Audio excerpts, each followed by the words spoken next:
Hey everyone, it's I'm Adius Wolf. I almost said my old YouTube name. Yay, YouTube! I'm here Who with wants to hear about Cthulhu? I'm here with Toru and Briar. As you can see, Toru is currently streaming the new God of War game. Well, I guess it It's won't not be exactly new. new. It won't be Been new. out The for, new one when the next one comes out, but it's been out for like 6 years. the How's most it new? recent God of War game. Is that better? Not even anymore. Ragnarok's about to come out. But it's not out yet. It's still a thing. I will be. Anyway, I'll be going through the Warring Triad while Toru streams God of War, and we will be talking about very interesting mythos the entire time. Damn it, you've been married yet and you're already threatening divorce.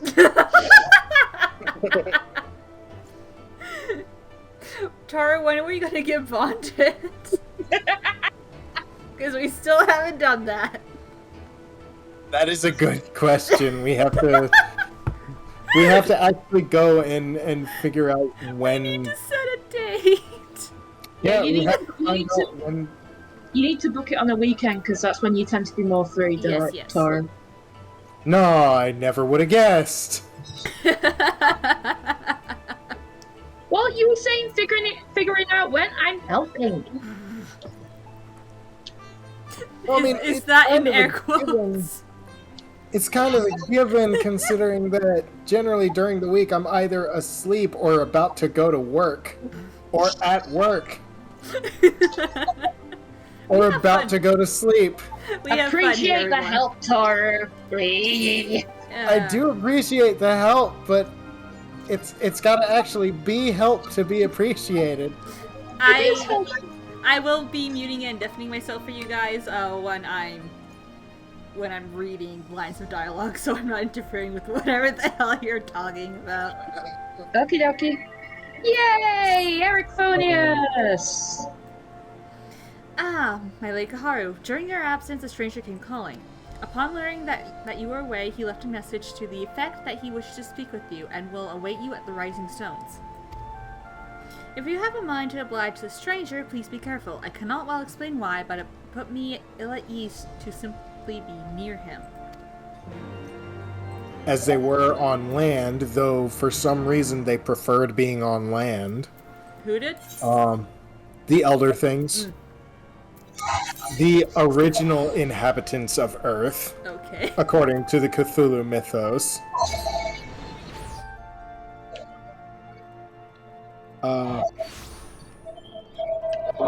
I teleported into a horse. Good for you. When Cthulhu and his Starspawn got here, the Elder Things had already been here for eons. And they already had the Shoggoths around. They engaged in war between them. The Elder Things and Cthulhu and his Starspawn.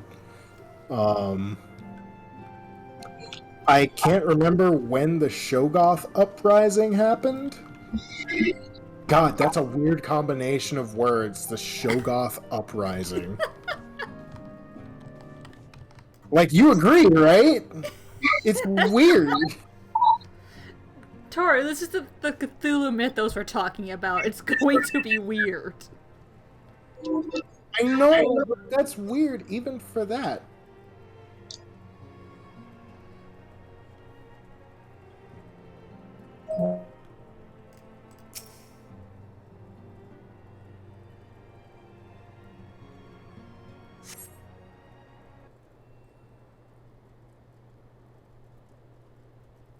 My thanks for coming.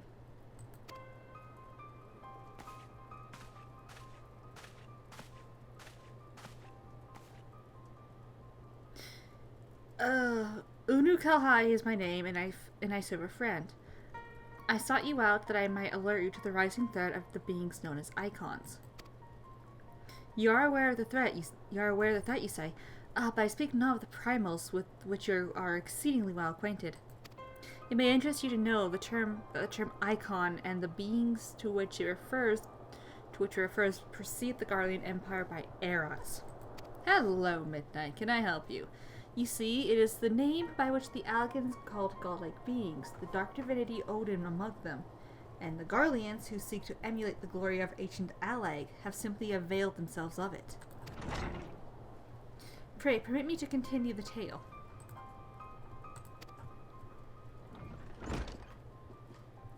Ariange! Nice to see you. Ariange, how kind of you to join us. As the Warrior of Light's comrade, my participation is but to be expected. After all, the matter doth pertain to the very fate of the star. The Icons of Eld. In the distant past, these mighty beings did offer fierce resistance to the Algan Empire. However, they eventually fell to the men of Allag, who devised the means by which to capture them. And it did not end with capture, as you well know, for the Algans also learned how to harness the Icon's power. They refined this knowledge at the 8th Theochemical Research Facility on Az's Law, and within the centrifugal crystal engine, they sealed 3 of the beings, the Warring Triad. It was first and foremost to acquire the infinite power of the Warring Triad that the Archbishop did seek as his law. But in the wake of his defeat, the bindings which confined the Icons were severely damaged. No doubt not that they will fail completely ere long. Know that we do not condemn you for striking down the Archbishop. You are simply fulfilling your destiny, and yet, with the Warring Triad to be released and into the world, unimaginable destruction would ensue. Take heart, for there is hope still. Through swift action, we may yet prevent their awakening and see them resealed. But in dealing with this new threat, our first step must be to contend with the old. 2 savage gods are returned, I fear, summoned once more by their worshippers, and at strength far surpassing their previous incarnations. I speak of the primals Ravana and Bismarck. If left unchecked, they will inevitably seek to seize the power of the Warring Triad. This will serve to feed the confluence of chaos and hasten the Icon's awakening, to which we must needs vanquish both their kinds. I pray thee, however, to first focus thy gaze upon the primals ere we turn our attention to those Icons and their fitful slumber. I shall return to the waking sands forthwith and consider such measures as are available to us. Meanwhile, I bid thee attend the task of eliminating primals. Young Unukalai shall assist thee. Rest assured he is not our enemy, for the time being at least.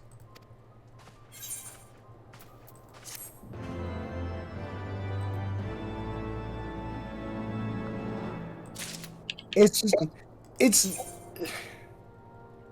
the Cthulhu mythos is a lot like Warhammer 40k's lore. It's so convoluted and there's so much that interweaves with each other at this point that it's just it's hard to keep things on track. Like, makes sense. Oh, speaking of Warhammer 40k, did you know that the Eldar and their fall was based on a story in the Cthulhu mythos? No?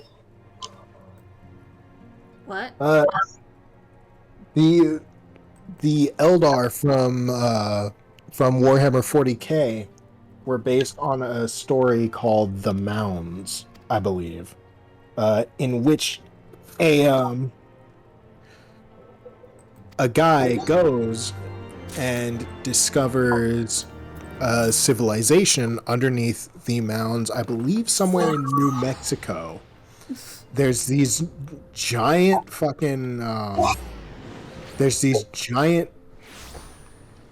mounds that are just absolutely gargantuan, and disguising the entrances to a vast underground civilization. It's essentially if you end up getting there, you would see what looks like a hollow earth. And Okay. what happens in this story is that this guy finds his way down there, and fucker. This guy finds his way down there, ends up ingratiating himself with these people who live down there, and it turns out that this civilization has they've essentially lost all interest in anything other than they were essentially the Amarat people if they were left to stagnate. And they were capable of warping reality to fit their whims. And as such, they wanted for literally nothing. Curious. And so, say what? Curious. Yeah, they wanted for literally nothing, because if they wanted food, all they had to do was snap their fingers, and all of a sudden, a minimal expenditure of energy, and their table was just covered in a feast. If they were thirsty, all they had to do was flick their wrist, and they were holding a glass of wine. You know, that kind of shit. But they,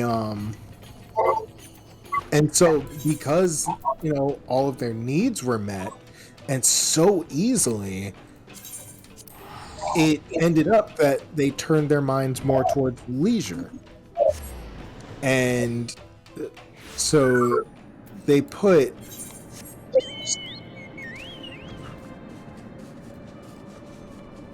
turns out that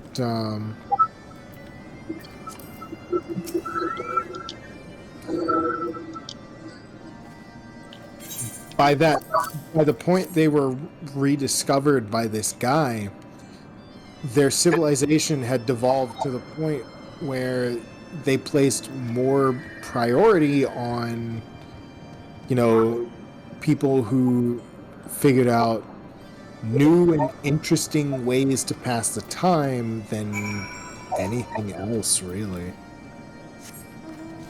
And because this guy had information on the outside world,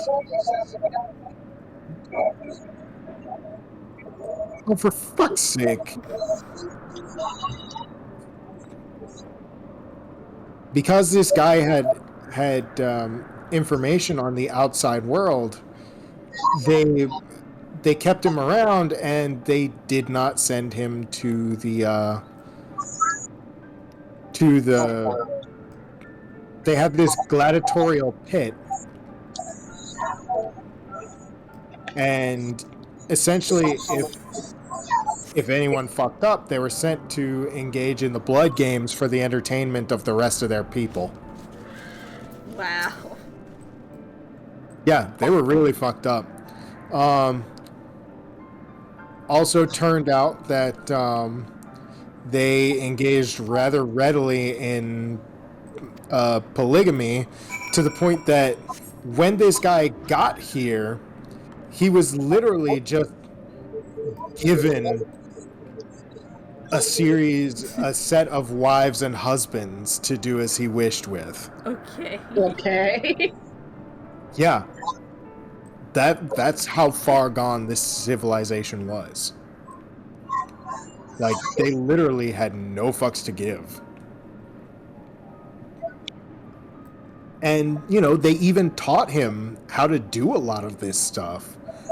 He was never going to be as good at it, because he grew up in a world where none of this was possible. None of this was even conceived of. But, you know, they taught him to do what he could. And so eventually he decided to try and take some some of the gold that they had there because, you know, they had a lot of fucking gold, and him taking some of it meant that he was going to be rather obscenely wealthy. Hey, Briar. No. Do you want to help me beat up Ravana and Bismarck Extreme Unsynced? No, just let me quickly run to the loo, Okay. and I'll help you. And also hop out of queue. Because I've done the first 3 of the new raids. I need to finish off the second, the fourth one for the weekly reset. Yeah. Ravana and Bismarck EX is part of the Warring Triad quest because it's what kind of kicks off the Warring Triads. No worries. All right, be right back. Oh. Take your time. Oh, I am now glitching. Oh noes.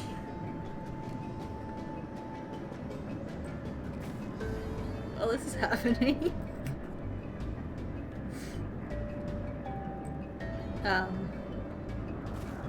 There you go. Yeah, essentially that's what happened to this civilization, and that's kind of similar to what happened to the Eldar in... Oh, jeez.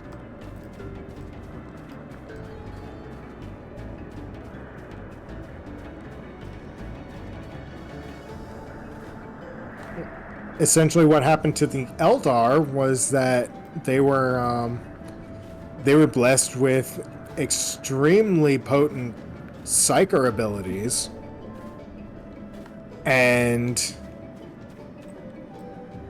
when the war in heaven was over, which is what they were created for, when that concluded, the old ones, the ones who created and uplifted them,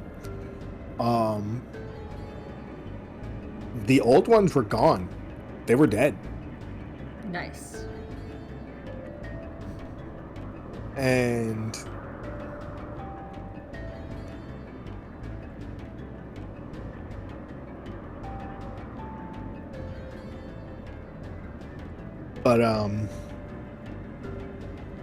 yeah, they inherited everything that the old ones left behind, which quite honestly gave them a bit of a superiority complex. Naturally. No, I'm not kidding. You know what they call the humans? What? In Warhammer 40k? What? The Eldar call the humans monkey. Really? Yeah. And depending on whether or not, depending on how heavy their accent is, it could come out as Monkek or Monkai.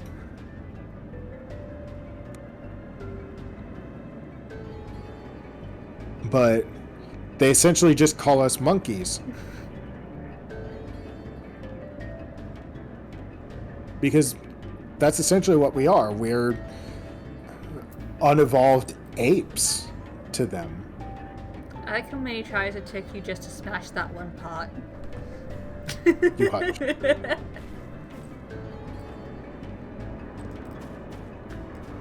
But, yeah. The thing with the Eldar was, I'm reasonably certain that I detailed about the fact that they murder fucked Slanesh into existence.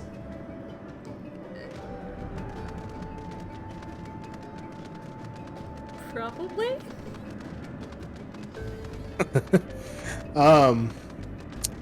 That was literal. That is indeed literal, and I was wondering when Slanesh was going to come into this. Well, the thing is, the Eldar are, let's see, how do I describe this?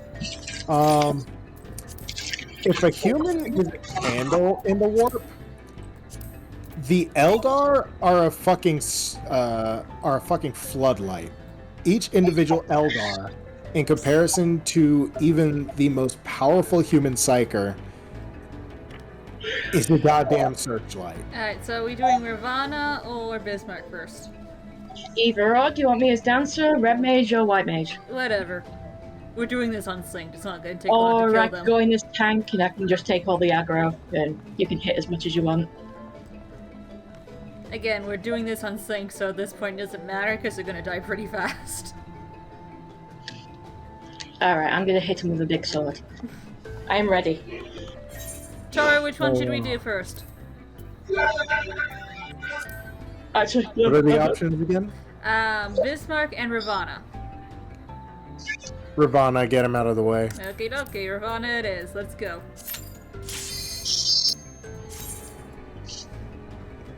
But yeah, I don't know.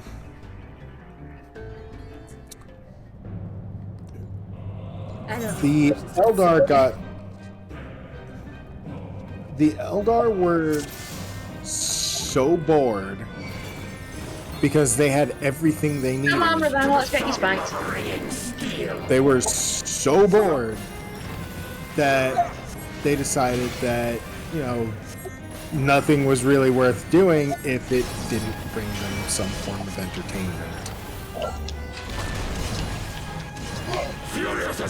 So they started looking for new ways to feel sensation. They're essentially a combination of the Cenobites and, well, the Elves. They're essentially Cenobite elves.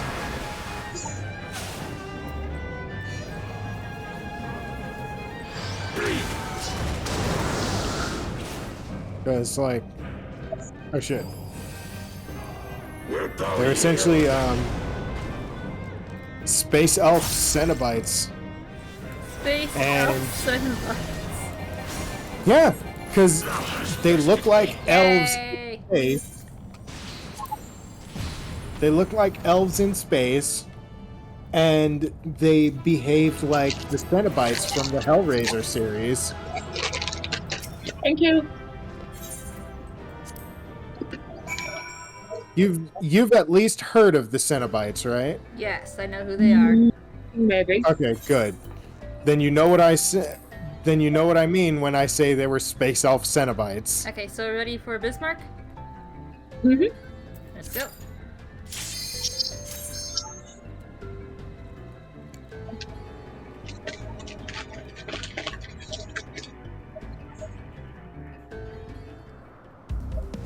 But they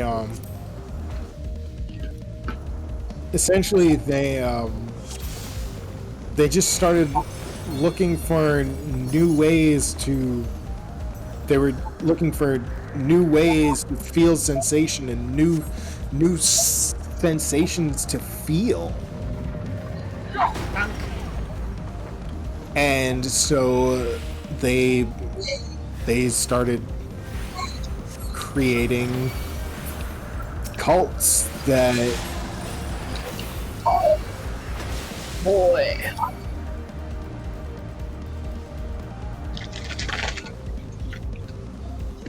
Is this the one where you can get, like, knocked off by him slamming into it like that?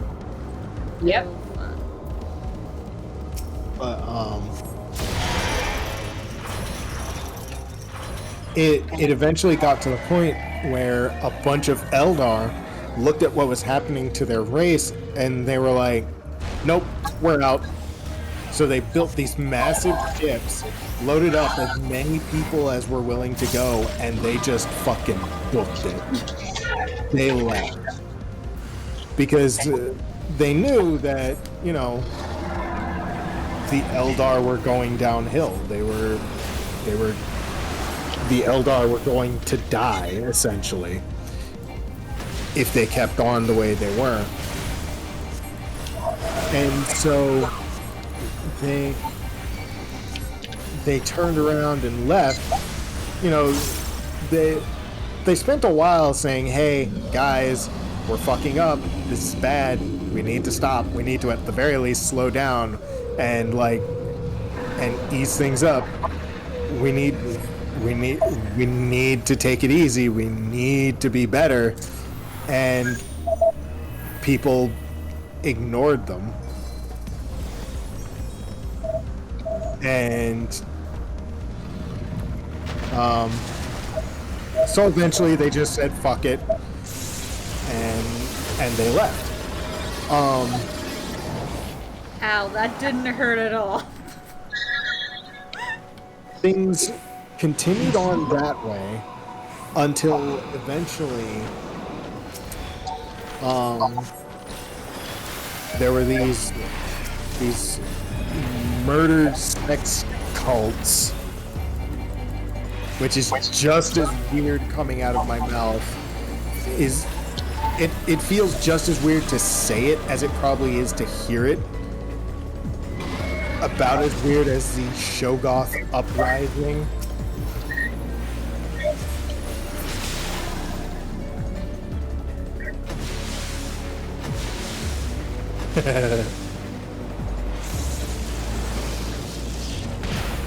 Ow. That barely hurt. What'd you say, Brian? He said, come on, Bismarck, let us shoot you. No, he's too busy trying to electrocute us with lightning.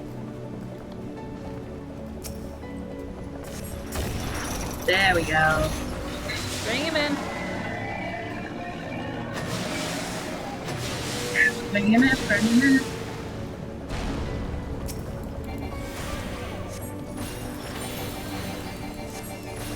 But eventually it got to the point where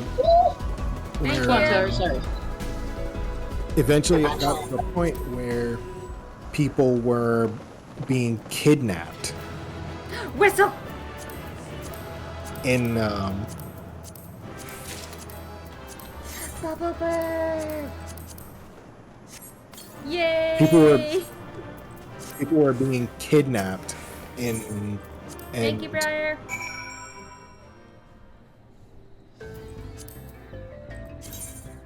No, you're straight. Keep going. People are being kidnapped. People were being kidnapped to be tortured and abused, let's say. It's during the fall of the Eldar, isn't it? Yep. Yeah, slightly more than abused. Let's just. Well, that's the best way I can put it without getting without instantly having my channel knocked by YouTube and Twitch. Yeah. So. Yeah. But I'm pretty sure everybody here knows exactly what I was actually talking about. But they all of this caused suffering and anguish and torment, and there was torture galore until eventually it reached a fever pitch, and people started noticing some weird, and people in the Eldar started noticing some weird shit was happening with the warp, and it was kind of getting uncomfortable to use their psyker powers. Even considering that,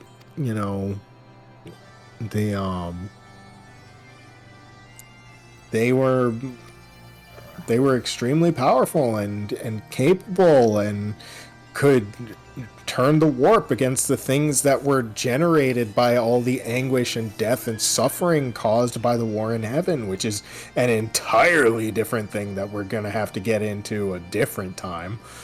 But Oh God, I'm remembering how long it took for me to just like barely touch on the Cliff Notes version of what happened with the Necrons when I was bored at work one day.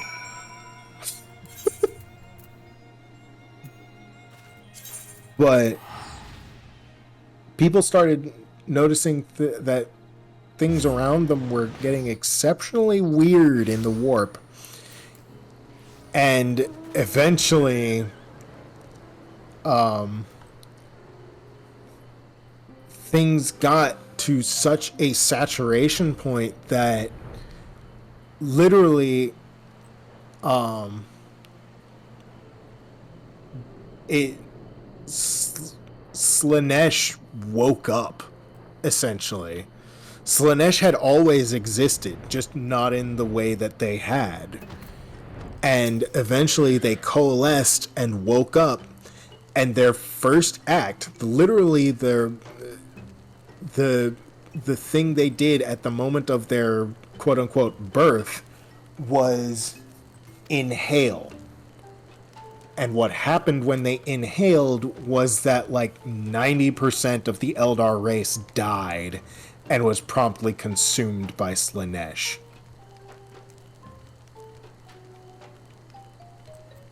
Like, their souls were immediately just stripped from their bodies and immediately devoured by Slanesh. Basically, they were too horny, they woke him up, and he was like, yay! I have no idea what you just said.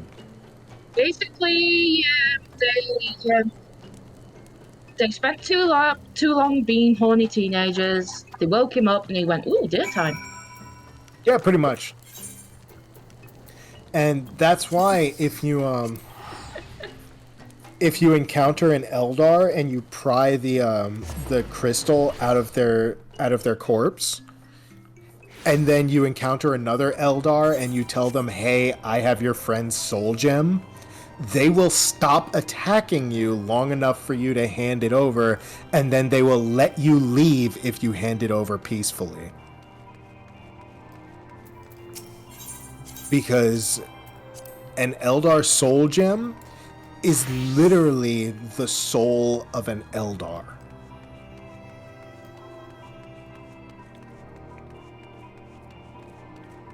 Like, they...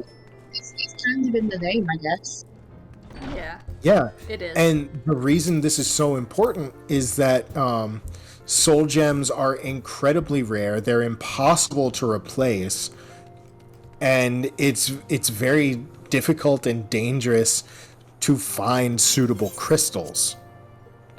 As far as I'm aware, there's only one planet in the entire galaxy where they can get them. And it's so difficult to get them that they've had to place extreme restrictions. Like, you think that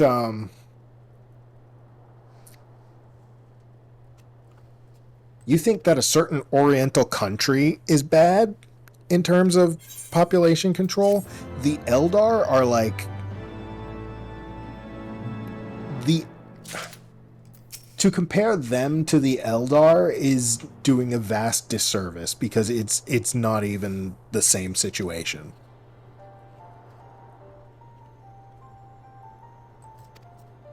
Like, it's just...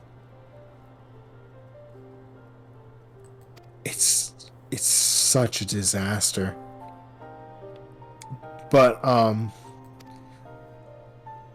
that's why they don't reproduce anymore, besides the fact that it's such a difficult and involved process to begin with.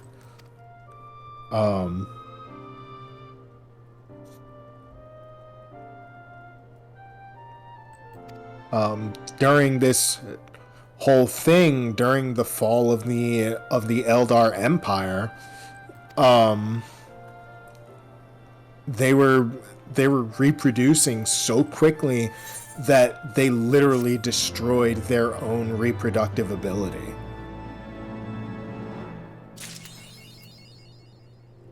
Like, now at this point, it's incredibly difficult for if an Eldar woman becomes with child, it is incredibly difficult for that situation to come to term,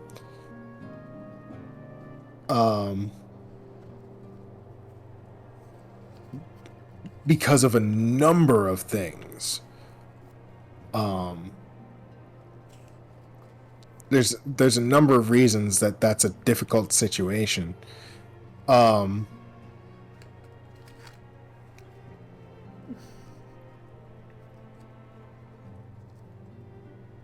And it's a terrifying one as well, especially if they don't have a soul crystal, because they have to have the soul crystal before the child is born.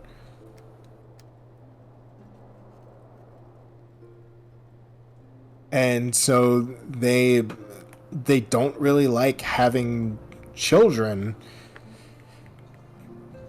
because generally speaking, as soon as a child is born, Slaanesh has their claws already reaching for the child. Like, even before the child is born, Slaanesh is already reaching for their soul. So the soul crystal kind of protects them from Slaanesh. Yes. Essentially, the soul crystal is why they... their soul crystal is their insurance, and Finish this out, Toru. You can do it. I'm trying to figure out a good way to put it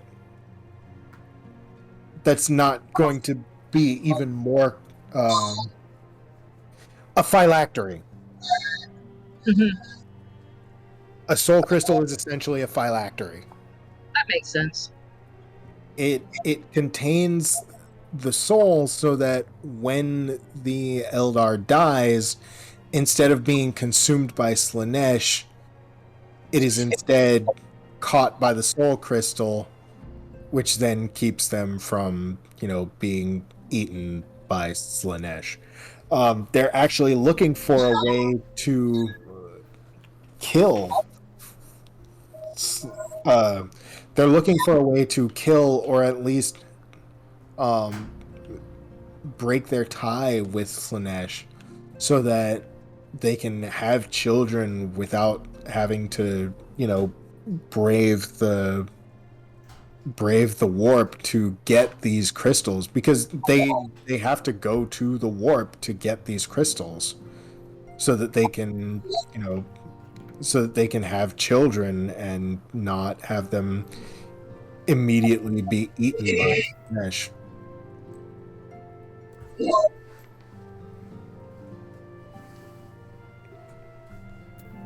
It's just...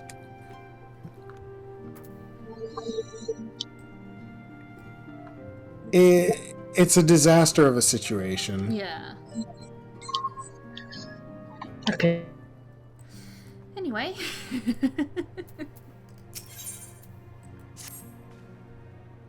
The time has come, Warrior of Light. We must move against the Warring Triad now or suffer the consequences. The seal is cracked and the icons stir. Should they be allowed to awaken and resume the titanic conflict, it will be like the coming of a second calamity. You, Kaharu, represent our best hope of eliminating this threat.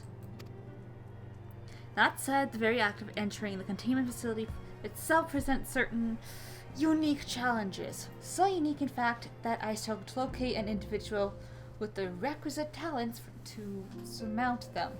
Were it not for the impressively diverse connections of the fellow Scions, I might still be searching.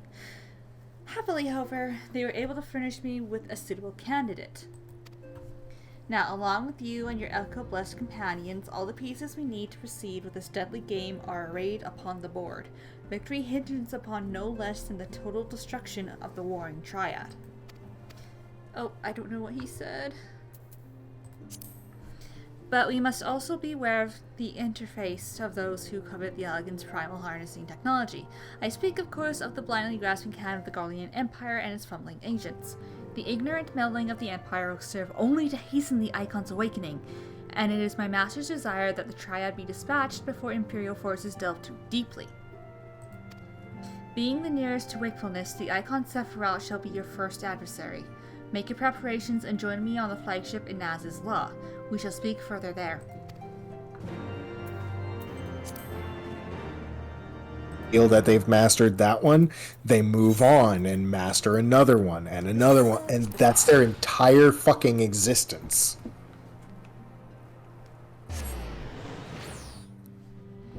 Just so that they can avoid being corrupted. That being said, they will not hesitate to fucking murder one of the Monkey. I like how we went from just, general Norse mythos to Cthulhu mythos, and now we're talking about Warhammer 40k.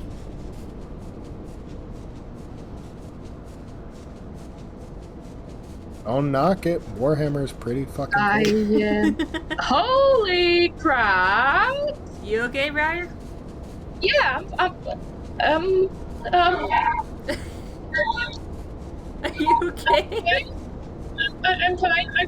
I ran into the quick strands because I was grabbing something in Uldar, and I need to go into the inn.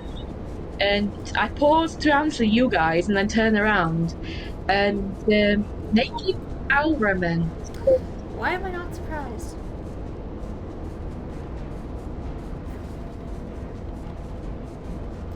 You're an old dog, Briar, the quicksands. You should be used to this. Yeah, but that doesn't mean that it's not going to surprise me. I mean, that's fair. This is the place, Warrior of Light. Here we will find the containment facility wherein entities of incalculable power lie chained, their fathomless energies siphoned away by alien devices. As I warned you, Sephiroth poses the most immediate threat. His dreaming mind drifts perilously close to consciousness. Thus must his destruction be our first concern. Your fellow Scions will be joining us anon, accompanied by the uniquely talented individual of whom I spoke. From what I gather, the two of you are already well acquainted. Let us continue inside and wait before the doors to the containment facility.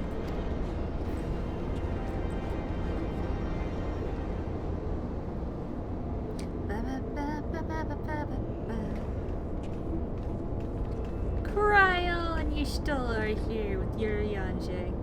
You will not be waiting long, I trust. We are eager to lend whatever cooperation we may to your mission, Kaharu.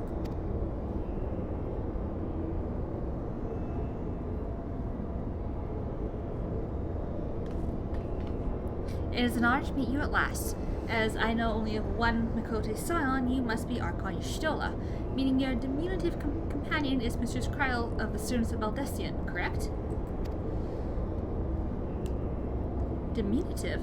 Perhaps there has been some mistake. I assumed it was for my knowledge and not my stature that you requested my assistance. The mistake is mine. My apologies if I have given offense. Mayhap it would be best if we proceed directly to the matter of our objectives. The Adversary is the Icon Sephiroth of the Warring Triad, otherwise known by the historians of Alec as the Fiend. He was once the patron deity to a tribe of tree-like beings named Mercidia, but was subdued by the Elgin Empire after a lengthy war of attrition.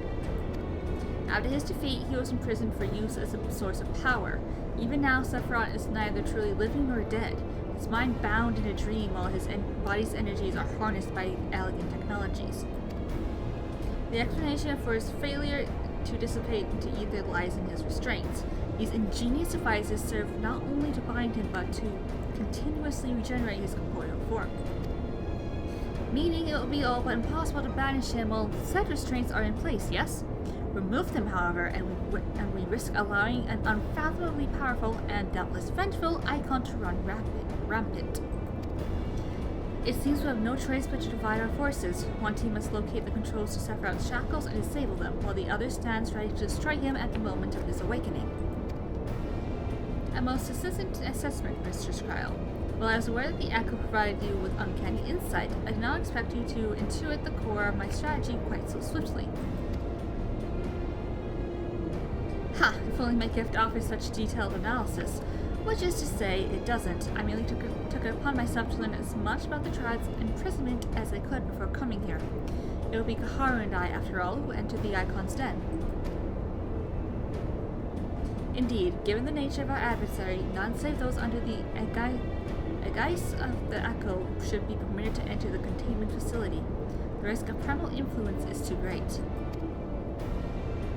Well, then that's settled.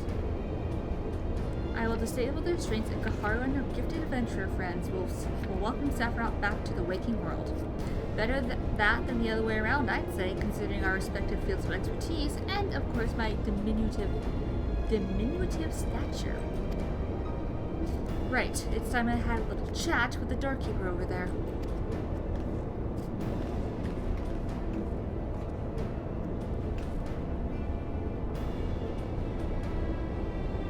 Activating notification systems, lifting access restriction to Triad control.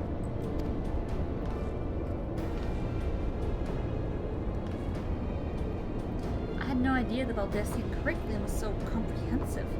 When we locate the controls for Sephiroth's restraints, I shall gladly leave their operation to you. When we locate the controls, mayhap my words were unclear. Only those blessed with the Echo may safely enter the facility. The concern for my sanity is touching, but unnecessary. Suffice it to say, I am in no danger of falling under the Icon's sway. Warning, verification systems detect multiple unauthorized vessels entering restricted airspace.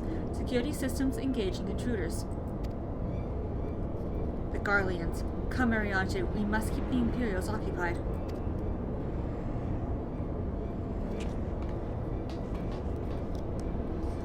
We too should be on our way. Gods, I would be lying if I said I wasn't slightly terrified, but I can't very well leave every deadly task to you, Scions. According to history, Sephiroth was immense in both size and strength, mighty enough to rout even the impeccable armies of elegance. And that more than once. To cut a long story short, we have to get this right. I shall do my best not to wake up the Icon too much, as my grandfather used to say of certain little monsters, get them up and get them moving while their brains are still abed.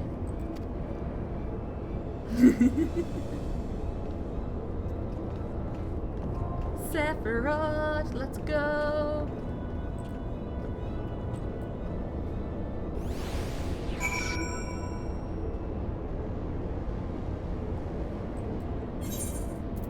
Okay, let's get rid of that. And now I wait to fight Sephiroth.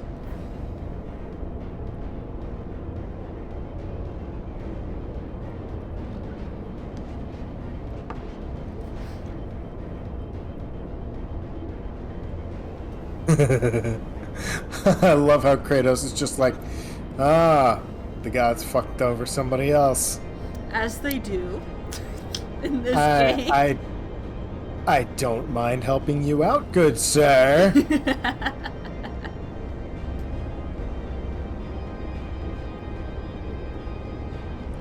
Just like, sir. Sir. Sir. Where can I find this statue? I am going to enjoy myself with a little stroll. Alright, let's see if I can remember which one of these statues is Sephiroth. Basically, he likes any excuse to throw out a big FU towards the gods. Yeah, pretty much. Yeah, okay, I'm He's pretty like sure he's this like one is Alucard Sephiroth. on he's like Alucard on his walks.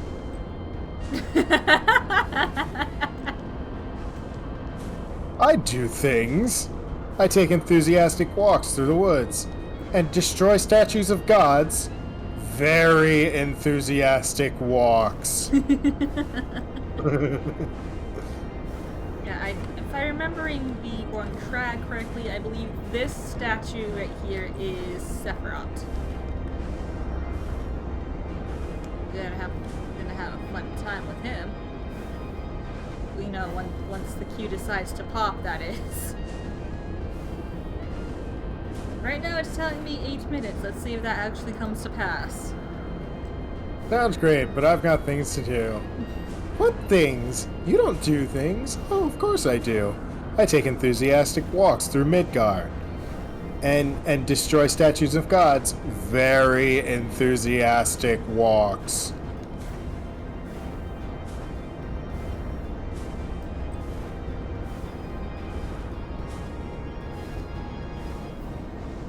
Yeah, just flying up and looking down at Az's Law, it's amazing that the Allagans built this. Right? But at the same time, it's like, couldn't they have done something nice with all the technology they had?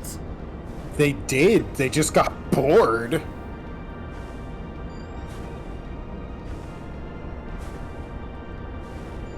Like, I remember, like, back in 2.0, like, learning about the Allagans was, like, magical and, like, solving, like, the greatest mystery, and then the more expansions came out and more we learned about the Allagans, we're just like, yeah, oh my god, these guys were terrible.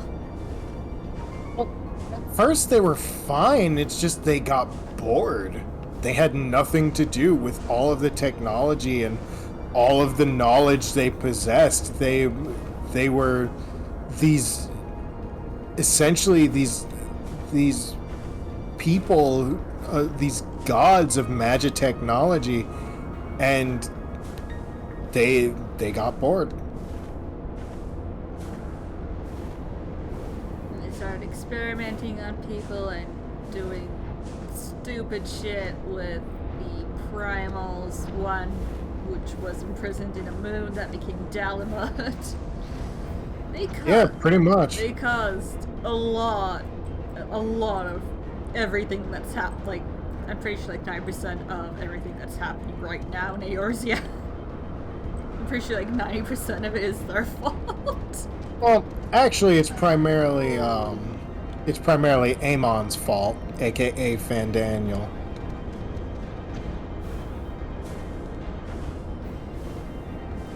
Spoilers, Toru. Say what? Spoilers, Toru.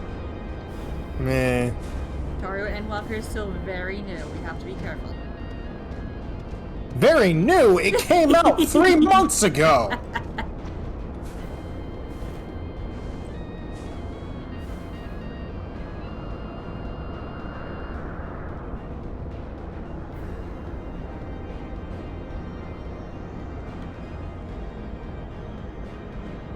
Fucking very new, my ass.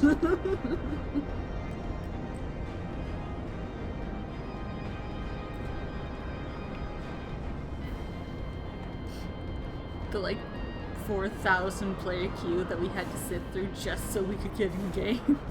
Oh man, don't remind me. Hey, just think, some of those 3 moments was actually players waiting to get into the game. It really was. Yeah, it was about half of the first month.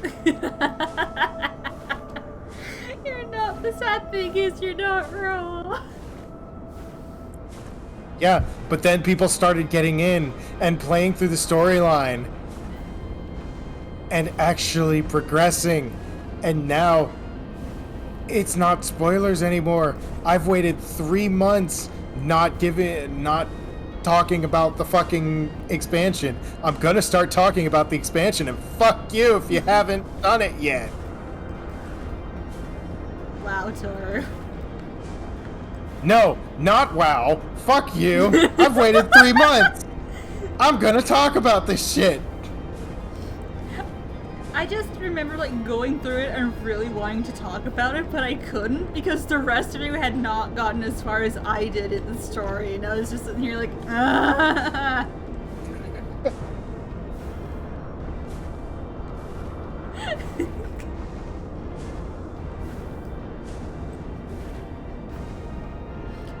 since Briar knew that I was ahead of her, she started messaging me when she got to certain story beats, and I got a laugh at her reactions. It was great.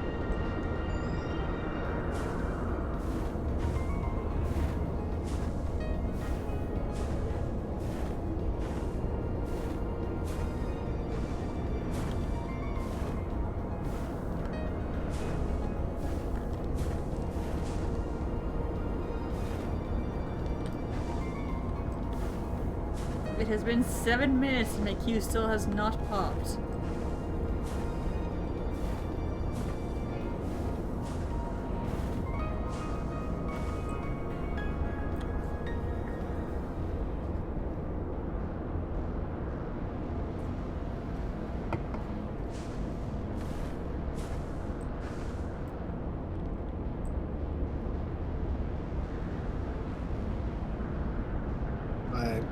Yeah, it's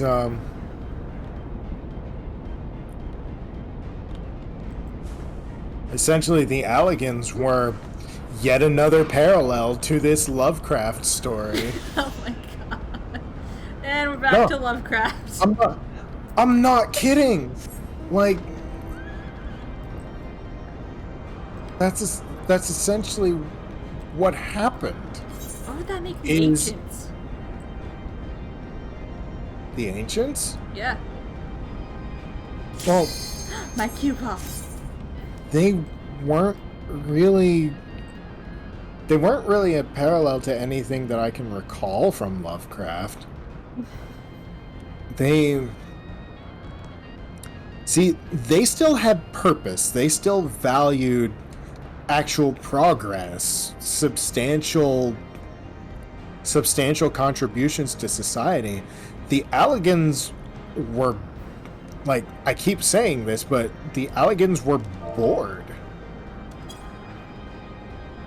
That's essentially it. They were bored. They didn't know what to do with themselves when they weren't waging war, whereas the ancients, they dedicated themselves to bettering the planet so that they could. There's Sephiroth. The ancients in Final Fantasy dedicated themselves to bettering the world for the people who would come after. Disabling Sephiroth's restraints you now. know? Good luck. Look for those who walk before to lead those who come after. Exactly.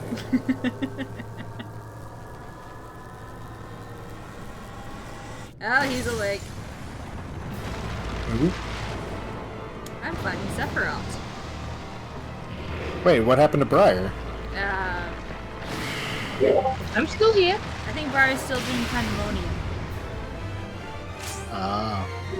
Well, you didn't ask me if you wanted me to join, so... I asked her for help on the EX trials just so we could, like, murder everything really fast. Yep. I can join in a bit, because, like, I've been streaming for almost 3.5 hours. Well, yeah, if you guys want to help me with the rest of the Warring Triad, sure. I'm gonna go and kill if that's alright with you guys. Because it is really, really obscenely late. Go sleep, Briar. Anyway, thank you for having me in both your streams. Yeah, absolutely. It's fun talking about this shit. Alright. Well, I'll see you guys later. Bye! Yeah, later. And then there were two. One of whom is currently fighting a primal. And the other is who's about to destroy the statue of the god. You destroy that statue. But yeah, it's really fun to know that. Oh, I'm down. I'm down. Oh no. Toru, I'm down. Yeah, you've mentioned.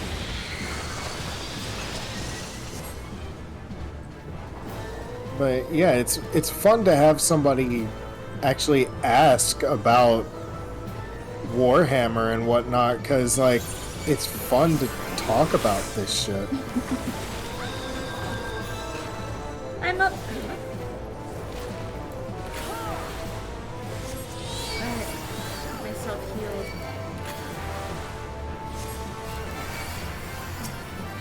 tank. I don't want this. Take it, please. Thank you.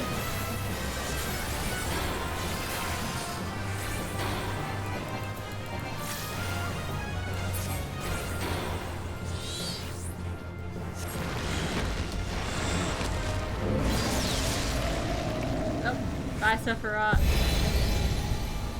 Face change. Oh, shit.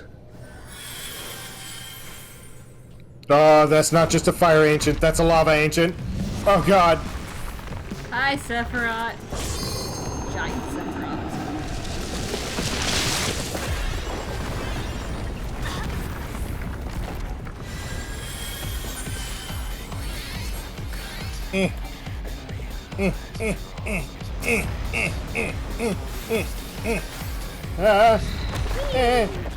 Oh, there goes one of the tanks. Yeah. Samurai. Alright, so what am I getting? Ancient's Heart, Ancient Trouble, Soft Svartalfheim Steel. That's Hack Silver. Woo! Fire Sigil of Might. And some more World Serpent Scales.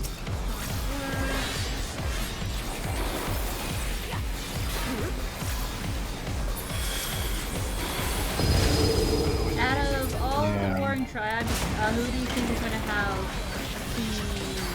the most difficulty with? Proper Sephiroth. Toru, I'm fighting Sephiroth. You said we're gonna go for the EX version. I've never actually done the EX version. No, we're not doing the EX versions. I need a buy for the EX version of Nirvana and Bismarck so I could get to the Warring Triad.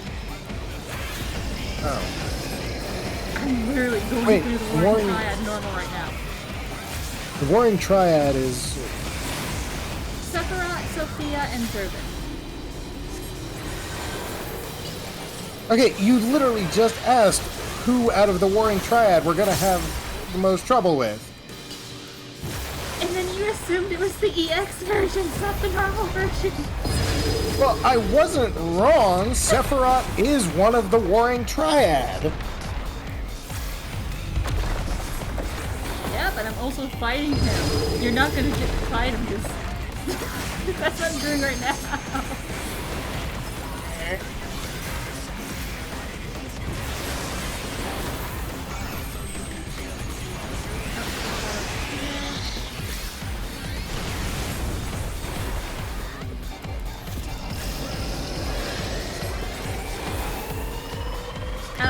Out of the Warring Triad, the one that most people seem to have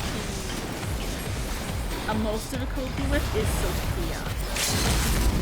Well, yeah, because I mean, she yeets you off the edge. Yeah.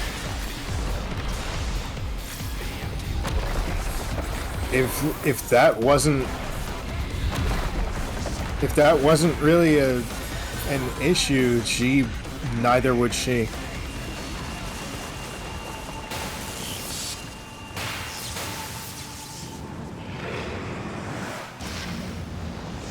And Sephiroth is down. Nice. One down, two to go.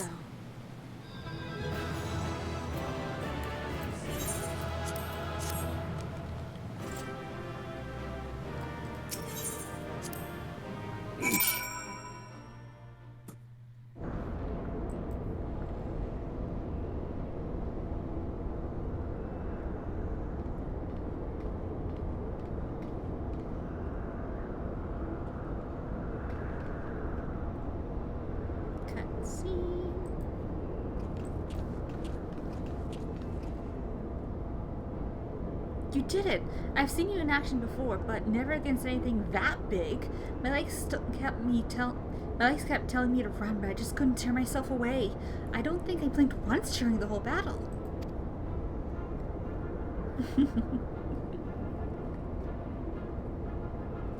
A hero, tried and true. If only I had possessed such strength.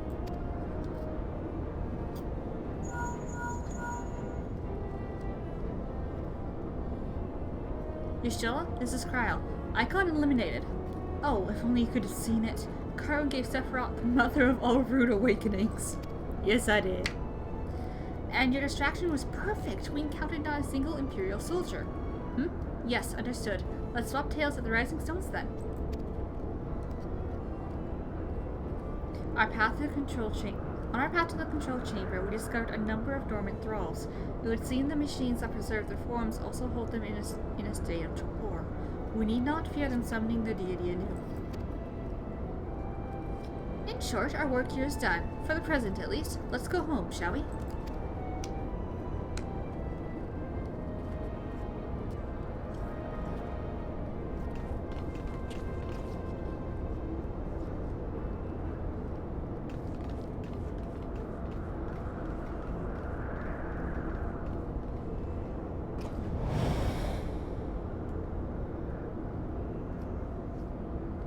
What is it, Unu? Oh, it's that asshole.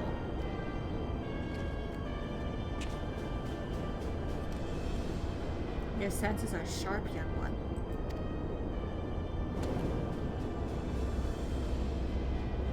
I am Regula Van Hydrus, legatus of the Sixth Legion, and it would seem that that damnable woman and her accomplice have led me on a merry dance through the thickest of this infernal island's defenses.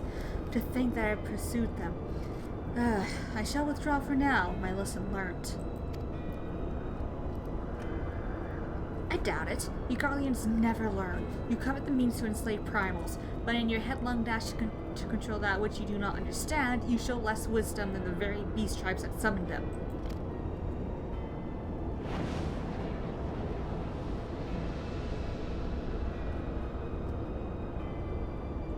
I have no interest in crossing blades with children.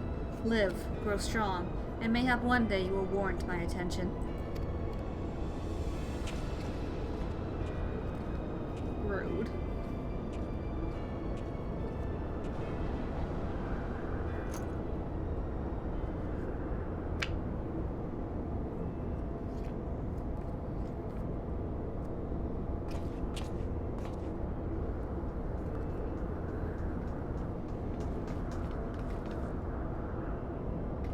I looked back and you weren't there. Did something happen? Not of consequence. I mistook a shadow for a man.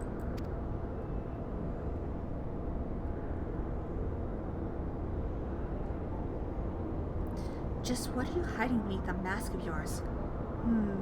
A longing for hope, an appetite for power, a lingering sense of regret. And I detect a desire to test your strength against a certain hero. Is that what your gifts tell you?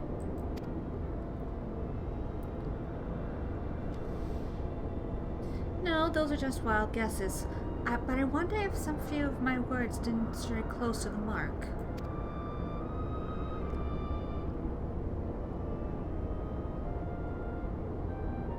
Or mayhap more than a few. Be at ease, you Kahai. I have no supernatural ability to read minds. The echo simply allows me to comprehend, regardless of language, that which a fellow being would have me know.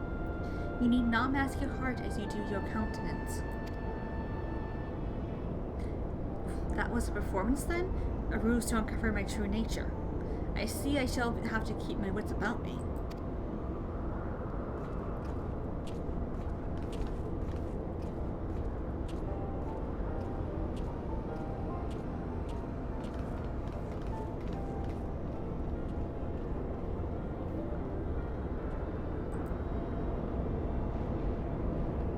Have you destroyed the statue yet?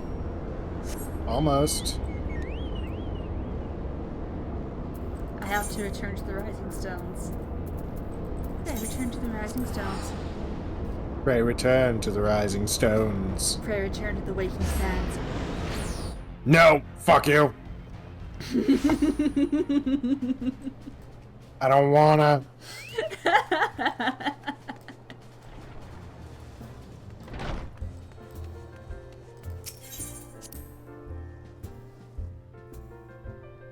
Okay. Statue, why are you not falling? It'll fall eventually.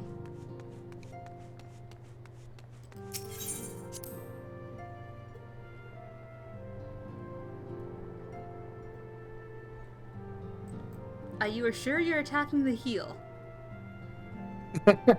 Well, I mean, the chunks I've torn out of it say so.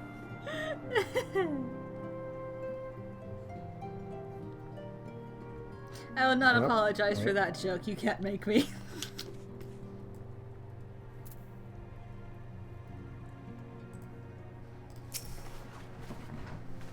So, Warrior of Light, how did it feel to strike down so great a foe? You must tell me more of the experience once our meeting with your colleagues is concluded.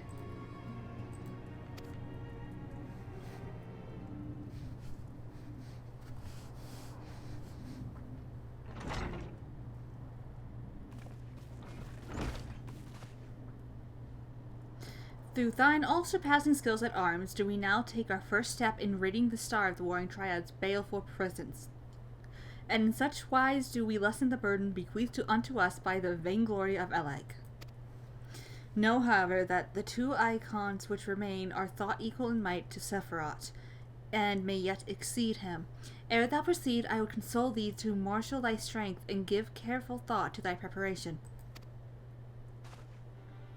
Assuming the Gallians afford us the luxury of time, even now they grasp for the means to dominate primals, blind to the technology's potential for calamity. My master taught me that the entity known as Sephiroth was this world's first sacred tree, elevated to godhood by the belief of its worshippers. There is no power more fearsome than that born of unconditional faith and unbending ideal. 'Tis plain your master found you a willing student. Tell me, was it he who taught you of elegant I can do this. Tell me, was it he who taught you of elegance technology's potential for calamity, or are those your own words? 'Twas but a figure of speech, nothing more. When last we met, I thought I caught a glimpse of the boy behind the mask, but it would seem your defenses are firmly back in place. Must you persist with this infuriating veil of secrecy? I for one would very much like to know who this master of yours is, amongst other things. As long as our purposes align, what matters my affiliation? It matters a great deal. I do not ask out of idle curiosity. If we are to fight as comrades, we need to be able to trust each other. On which note, I should apologize for my earlier trickery. It was merely an attempt to get to the heart of an enigmatic companion. Truth be told, I was rather glad you reacted as you did. No person of your age had any business being calm and aloof all of the time, which much as you might wish to be. Anyways, we had best be off. Do send word if there are any further developments. Blah blah blah blah, I can English.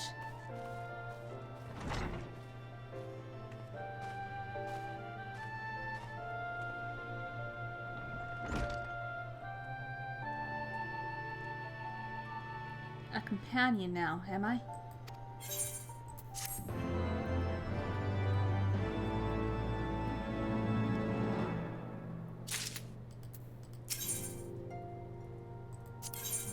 Okay, this is just for the EX,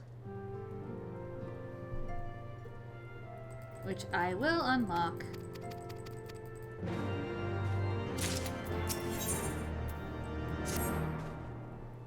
I am troubled, Warrior of Light. The 7th Legion will not... No, that's 6th Legion, rather, will not soon surrender its pursuit of elegant technology.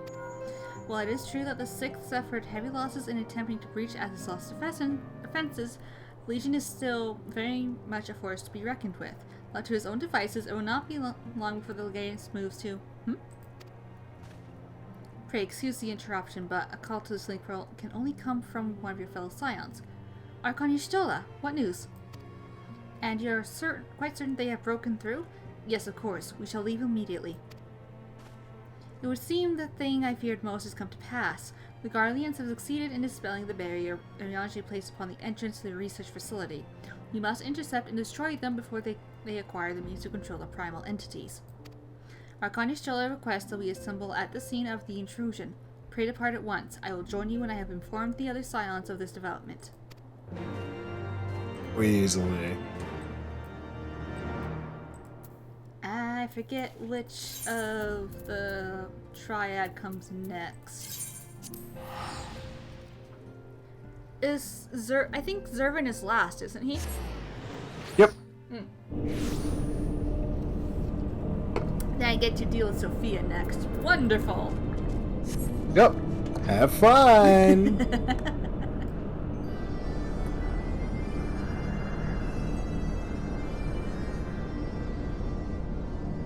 I'm also just unlocking the EXs as I go because the quest is there. I'm gonna get it.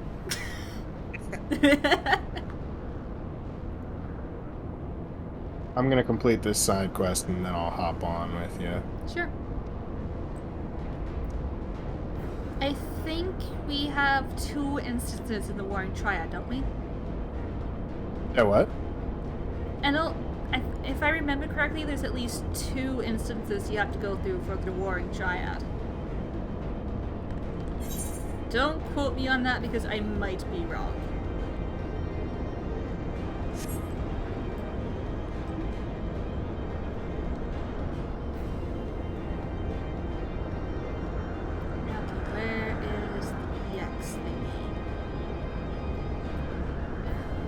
Let's get that unlocked and then we will continue with the Warring Triad story.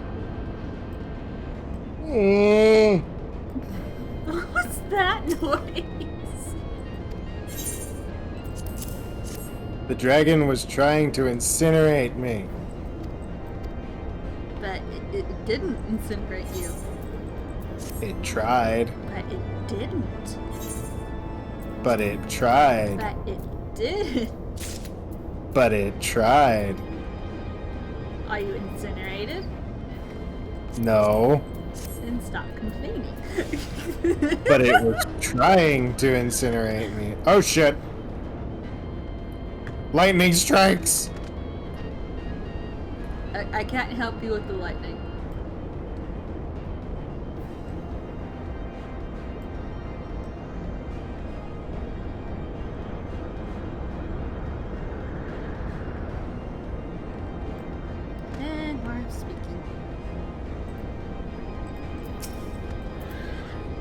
I see we are the first to arrive. No matter, your colleagues should be here anon. They are wise indeed to keep this area under surveillance. Had the Guardian slipped by unnoticed, I dared not think of the consequences. Archon Scheller set forth for Azislaw when it became apparent that the Legatus was attempting to breach the barrier, and arrived to find that he had succeeded. We must hope that he has yet to find his prize.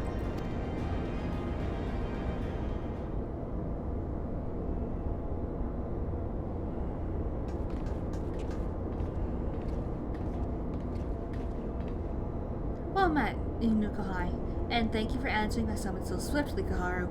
We shall all be glad of your presence should we meet with the 6th Legion, as seems all but certain. As you may be aware, this facility houses some of Alag's most advanced technology. Accordingly, Arianji sought to deny the Empire easy ingress by weaving a ward of singular potency. Not singular enough, it would seem. I would be surprised if the Legatus had not reached the core laboratories already. Tis passing strange. I wove the ward in accordance with the most closely guarded teachings of the Archmages of Charlian. Naught was left to chance. Naught. 'Tis well known that the children of Garlemald have no talent for arcane manipulation, nor hath the Empire more than a cursory knowledge of sorcery. That they should succeed in unraveling so complex a skein of magecraft, and with such surpassing swiftness, 'tis passing strange. That is, Urianger, but 'tis a mystery for another day. Archon Ishil has to write of it. Before all else, we must move to safeguard the knowledge which enabled the Elegants to harness the primal energies. Of particular concern is the Genesis expression, an etherochemical formula that allowed the scholars of yore to create substance from nothingness. I know no such formula. Whence came you by this information? From your enigmatic master, perchance? He did furnish me with that morsel, yes, and knowing exactly which prize the Legatus now seeks enables us to predict his position. Do you not see? We have been gifted the perfect opportunity to remove the head of an entire legion. I didn't think you quite so bloodthirsty, Nikolai. Surely safeguarding seekers should take precedence over slaying Legatuses. Cryo's sentiments reflect my own, yet the two objectives need not be mutually exclusive. What say you, Urianger?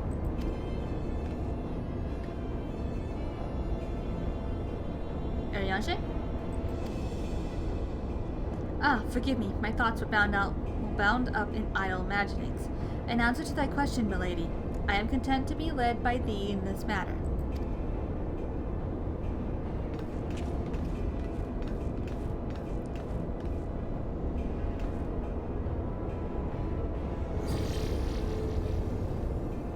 Right, I've enabled the facility's teleporters. Shall we?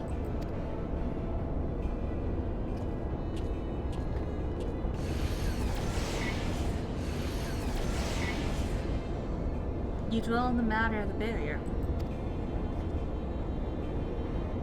I do. Verily 'twas a warding spell of labyrinthine intricacy, the brainchild of the head of the students of Baldessian himself. Even the most learned Archon would require some several moons to disentangle such enchantment. To do so in mere bells would require some preternatural power akin to the very echo itself.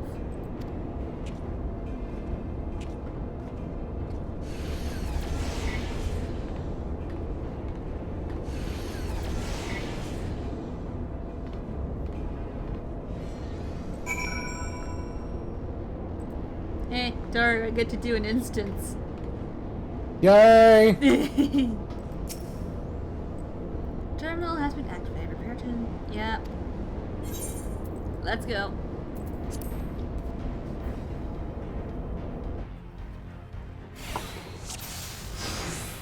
Dude, you command, so let's get going.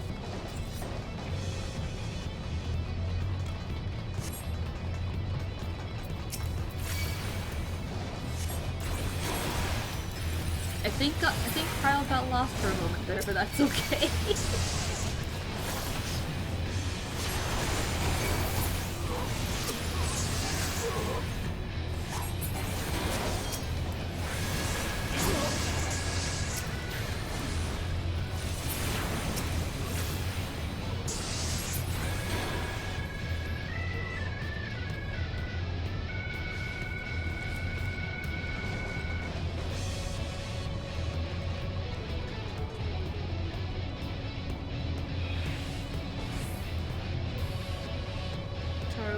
Staring at the rock.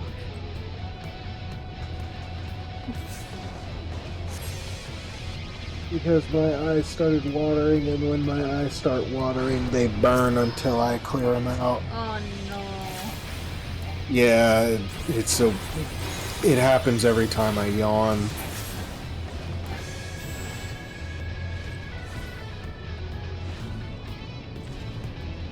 It's really friggin' aggravating. But, I mean, it happens. I've gotten used to it.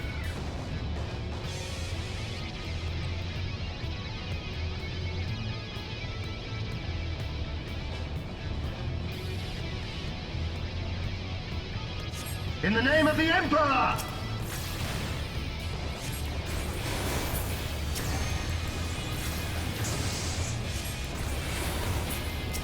I'm taking these guys out in like 1 or 4 speed hits. Like, I think I'm slightly overpowered for this instance. Oops.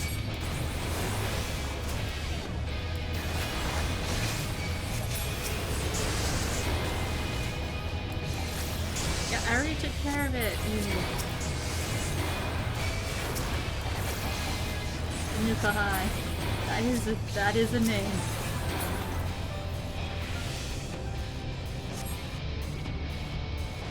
Let's see, hack silver and a jagged sign of fervor.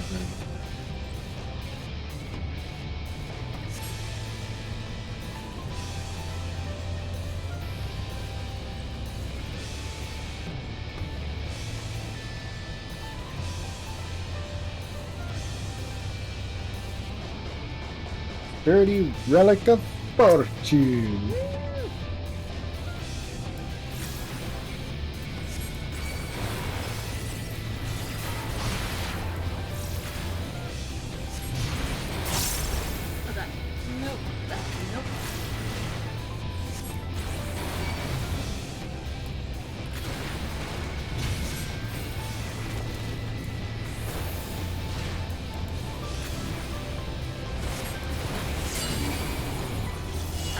inside the barrier, Stola. Protect me. Whatever this is. Oh, it's exploding. Okay, Fuck you, Odin. it did my job for me. Yay?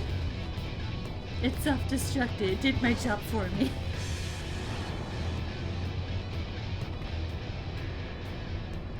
After the Legatus, of course. What? What, you Stola? Of course. And still they come.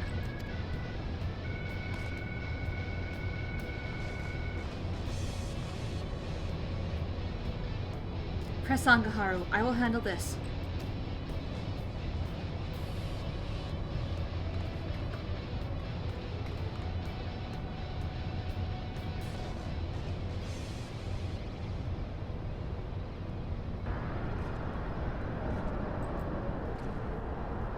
Is this where...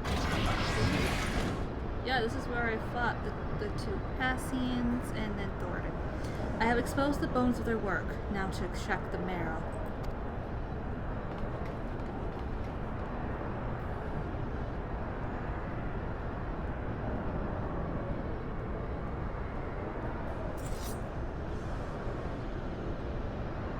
Even in the moment of my triumph, you persist in your misguided crusade. So be it. I shall present my prize to the Emperor alongside your head.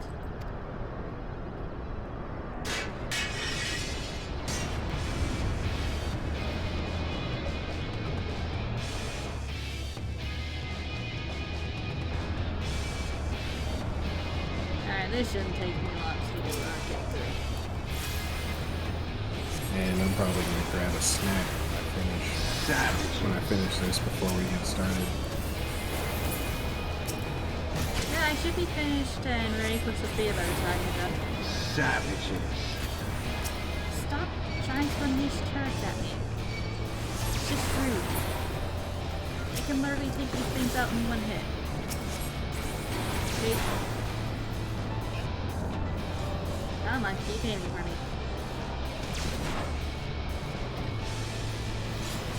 Perfect.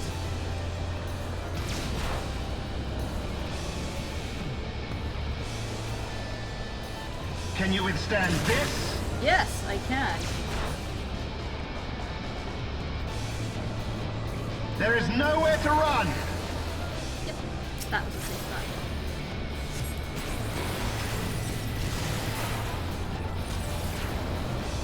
Can you withstand this? I've clearly shown that I can.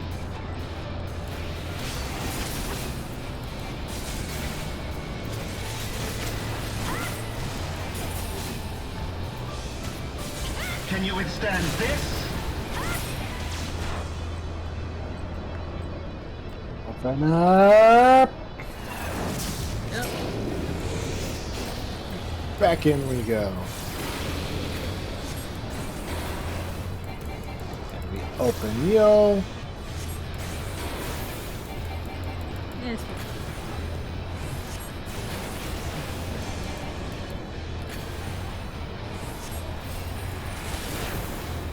See? Not long Enough! ago.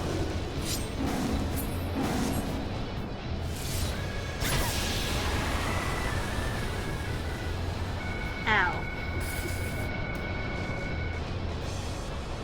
You're fine.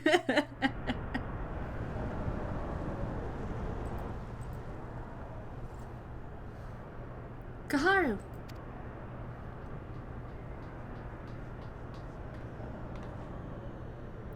The Tomlith is unreached then.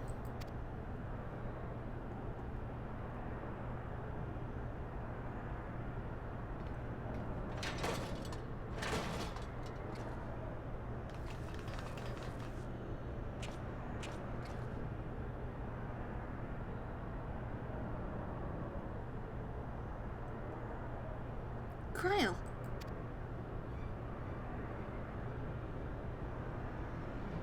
My wounds will not slow my blade should you seek to bar my path. And you would slay me, no doubt, but it would be your final act.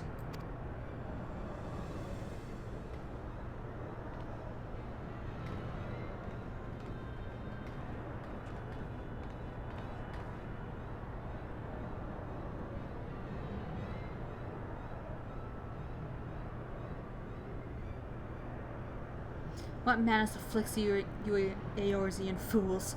The Emperor but desires a means to shackle the icons and their destructive appetites. Why do you rail against your own salvation? It is not for man to wield such power. The primal energy your Emperor seeks to contain will be as kindling waiting for a spark. Forget not the White Raven, Legatus. Like thee, he presumed to wield the power of Eleg, and invited the calamity in doing so. The star's fate is too important to be decided by any one man, a warmonger or savage least of all. Have care, boy. You speak of my Emperor.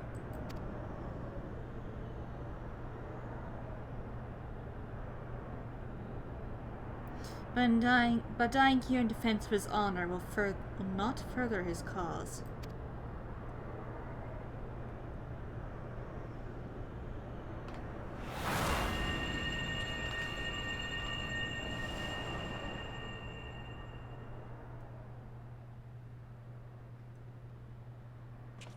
Well, I appear not to be dead. Ow!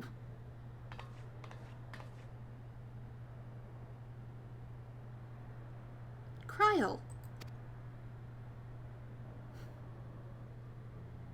I may have cracked a rib, or two, but I'll be fine, honestly. Our foes gave no quarter. Had Unukalhai stinted his defense of thee, thou mayst be certain thy hurts would be far worse.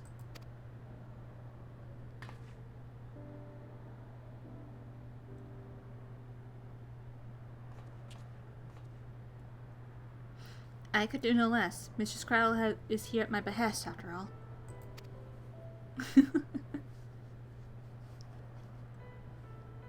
The secrets of Eleg are safe for the present, though 'tis doubtful the Legatus will return to Garlemald till the prize he coveteth lieth in his grasp.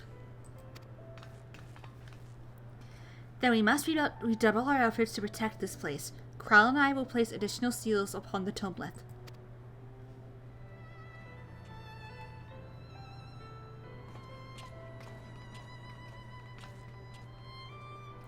Inukai.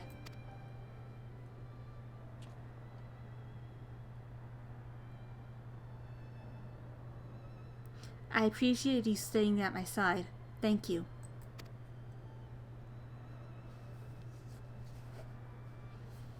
"'Twas not.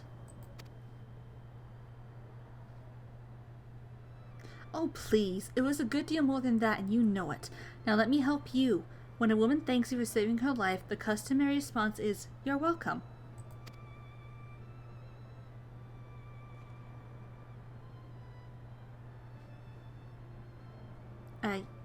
You are welcome.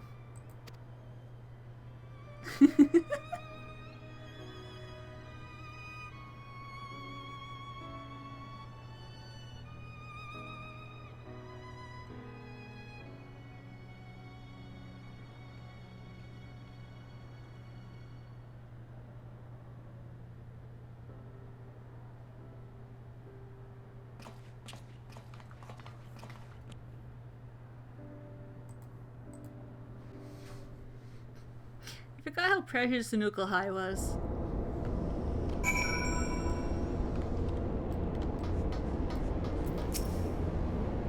Yo, Kratos actually gave his son an outright compliment. Ah, they gasp. He told Atreus he fought well. Aww. Ah, Arianche, are the new wards already in place? My colleagues yet toil upon their enchantments. I came unto thee in secret that I might question thee outside their hearing. Question me. Aye, I would speak with the one who undid my subtlest magecraft.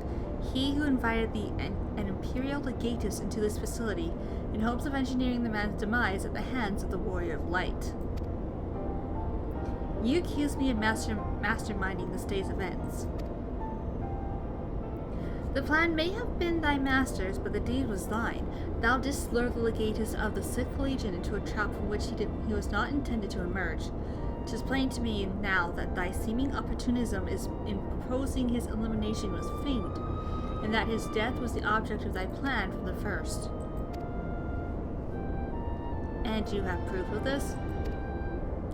Thine own words betrayed thee. Thou didst speak of the Empire's desire to claim the Genesis expression, the existence of which even the learned Mistress Cryle was ignorant. Whence then did the legatus come by such definitive knowledge? And then there's the matter of mine unraveled ward. None save one possessed of an otherworldly gift could have so swiftly effected its dissolution. Know thee of another blessed with such? Assuming these accusations have merit, what then?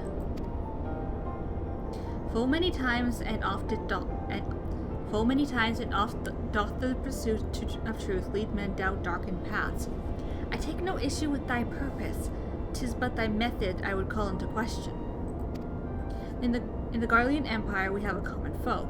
Hadst thou deigned to share thine intentions with Gaharu or Mistress Cryle, 'tis like that we would have closed the trap with less risk to life and more success. I sought to use the most dangerous secrets of Allag as bait. Who among you would agree to such a reckless plan? None, and with good cause.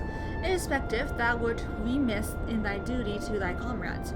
I know with some disappointment that in matters concerning the primals and those who would control them, the cold rationality upon which thou so pridest thyself is conspicuous by its absence. Words. Know that the salvation of the star is an end too vast for any one of us to accomplish alone. Shouldst thou fail to trust in thy comrades, I foresee thy actions precipitating some terrible misfortune. Indeed. My sincerest apologies, Gaharu. Ryanje is correct in his suspicions. It was I who orchestrated this encounter with the Empire. I would ask that thou forgive Lunukahai with this transgression, and keep mention of it from Mistress Cryle. 'Twould be a pity for one foolish decision to wither their budding camaraderie ere it had a chance to bloom.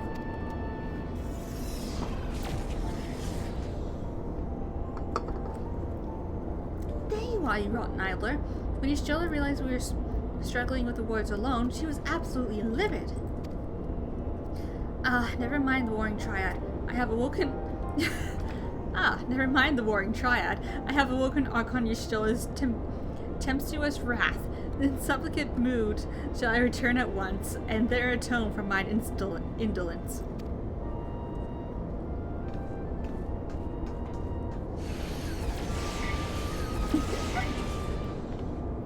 Come, Gaharu. It is time we return to the Rising Stones.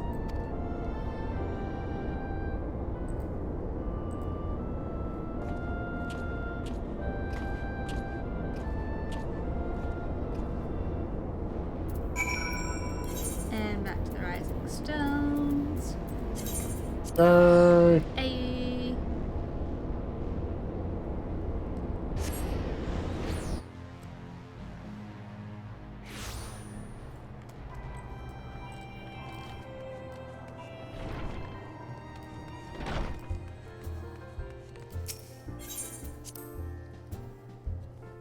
I am so furious right now. What happened?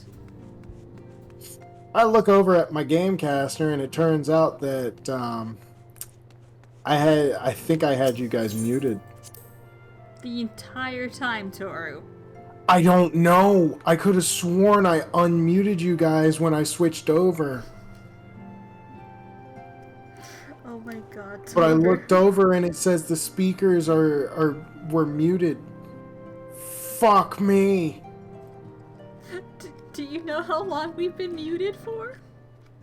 No. Oh my god, Toru. And it's going to drive me up the fucking wall until I look at the VOD. How much you want to bet we'd been muted the entire time you were just talking to yourself? Oh, I'm gonna be so furious.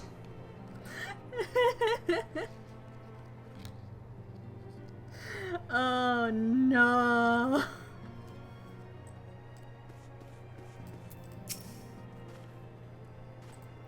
Oh dear. Once again, I must apologize for acting without your consent or counsel. As a gesture of repentance and a sign of good faith, allow me to share something of myself with you. As Urianger suggested, I possess the gift of the echo, though it is of a nature different from yours. Regardless, I would use my gift for the selfsame purpose, the salvation of the star. And nothing poses a greater threat to the world than the proliferation of primal harnessing technology. This I know only too well. What I am about to divulge concerns the fate of another star entirely. On this other world, a magic was devised that allowed the realm's champions to use a stone known as Orosite to contain the power of primals. So armed, these heroic souls conquered god after god, oblivious to their weapons' fatal imperfection. Its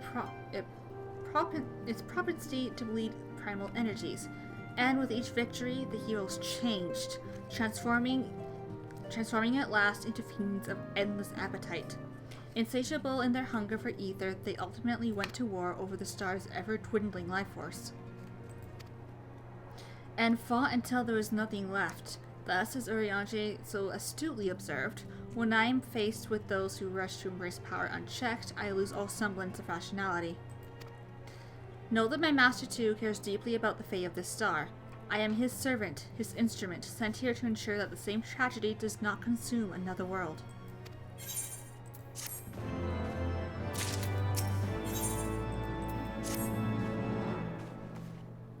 Warrior of Light, if this world is to survive, we must needs move forward with our plan. Another pillar of the Warring Triad must be toppled. The question of which has already been answered. Following our encounter with the Legatist, Archon Stola detected erratic etheric waveforms emanating from the sector containing the icon Sophia, known simply as the Goddess in former times. Such readings can only mean one thing. She is close to awakening. Let us return to Az's Law forthwith and put an end to this primal deity, lest she rise again in all her terrible glory. Yay! I get to fight Sophia now. Yay! I'm gonna fall off the edge a lot. Sounds about accurate.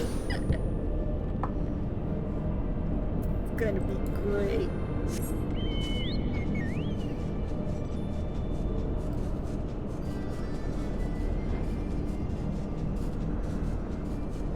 How's Kratos doing?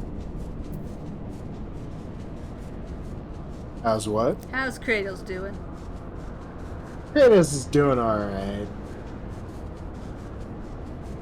Sprinting around like a chicken with its head cut off, trying to find this last runestone, but doing alright.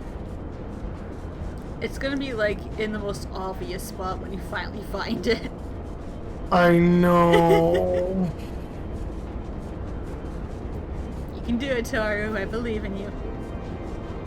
Oh, I hit the ceiling. Hey, leader ally. Nice. And the sigil of the axe. Woo.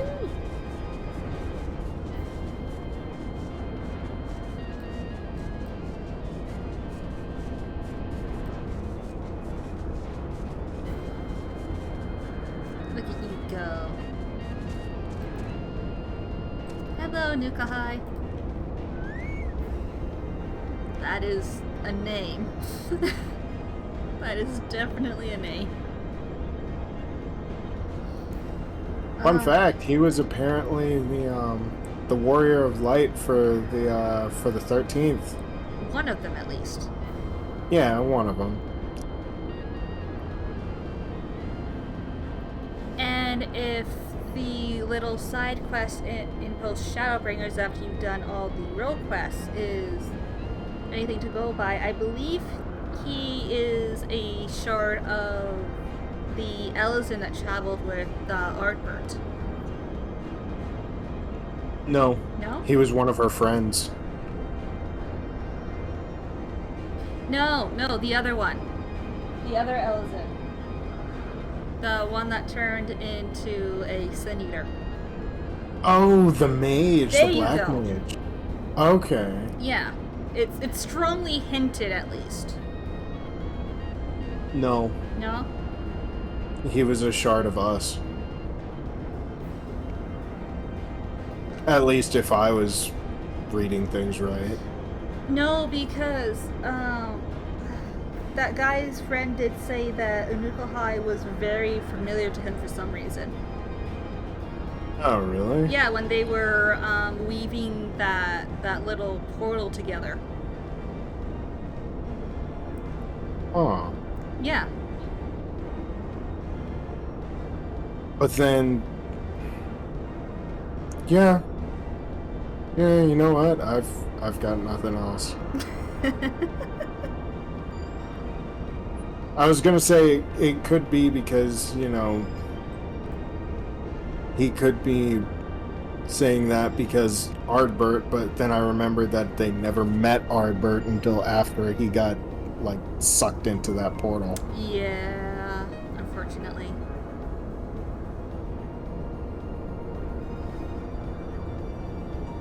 Shadowbringers is an interesting time, and so is Endwalker. Oh man, Endwalker. And both love to just rip out your heart. Apparently there's already spicy pictures of Meteon. Why am I not surprised? I'm honestly not surprised that they exist. I'm surprised that it took people this long to make them. Well, they were doing the thing where they waited until I guess most people had gone through the story, right? Because they didn't want to spoil anybody by accident.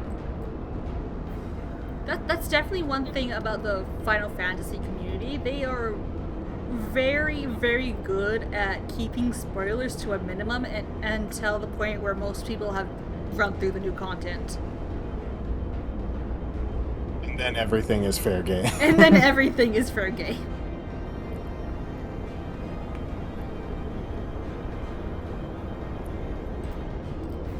Anyway, we appear to be the first to arrive. Shall we await our colleagues here?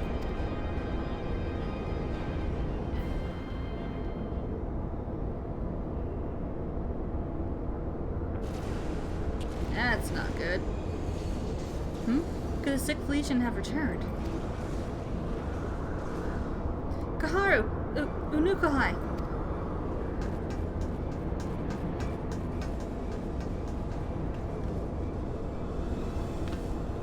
We're under attack. Yshel and Urianshe have engaged the foe not far from here.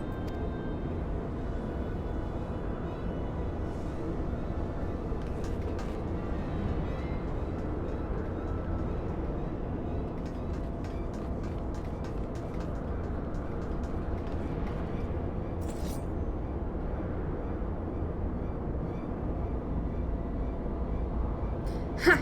Rarely is my shield thus tested. 'Twould seem the Algans have not been lax in their recruitment.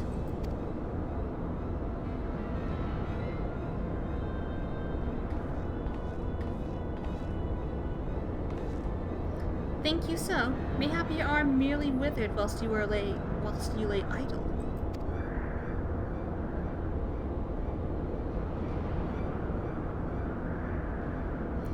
Still your tongues. We have stalled them long enough.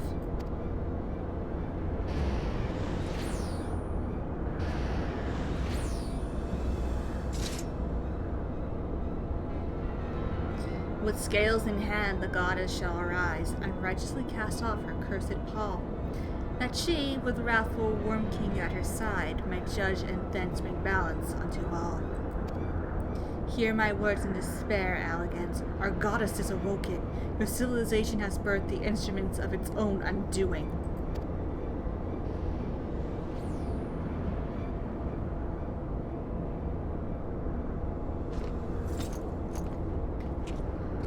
as well that you are here, Kaharu. I should like to know what our assailants were saying. You understood the words, did you not? I indeed did. If my mouse would keep working for me, that would be great. 'Twas a Mercidian dialect, if mine ears did not deceive, though one which beareth scant resemblance to any spoken in recent times. As for our antagonist's meaning, I do gladly defer to those blessed with the echo.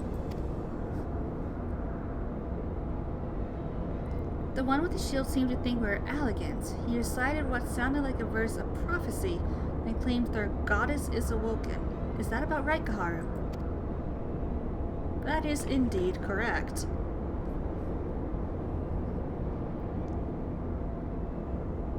And might we assume that this deity of theirs is the very icon we've come to topple? Aye, from their tongue, their words, and their attire, 'tis like that our antagonists were Mysidian, thralls to the goddess Sophia and victims of the Elegant's incursions. If, as Kryle claimeth, they thought us agents of Eleg, 'tis little wonder that they sought to bring us low. You suggest that Sophia's servants have been liberated from their containment? Then we have no choice but to accept word of her awakening as truth. Gods help us. The Warring Triad have proven formidable enough when we've roused them with a fraction of their true strength. Should Sophia break free at the peak of her powers, Kaharu and her friends won't stand a chance. Let's just go kill her then. Let's be about it then. Kaharu, Kryle, and Nukuhai, the three of you will make directly for Sophia's containment facility. Ariadne and I will do what we can to occupy the Icon's thralls. Let's go.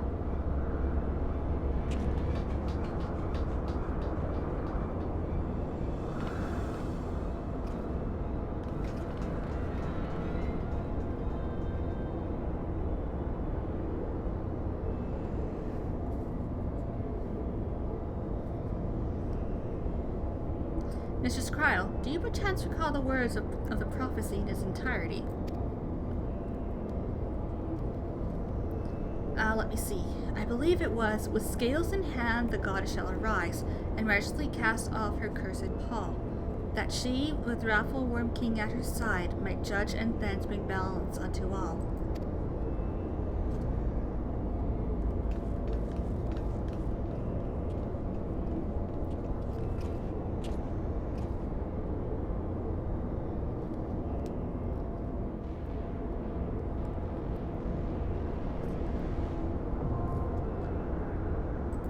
And I can now fight Sophia. Woo! Woo! Fuck it, I'm looking it up. What are you looking up? The friggin' runestone locations for the Vithergard rune chest. Can you not find the last one? No, I Oh. found two of them, and the last one is just evading me.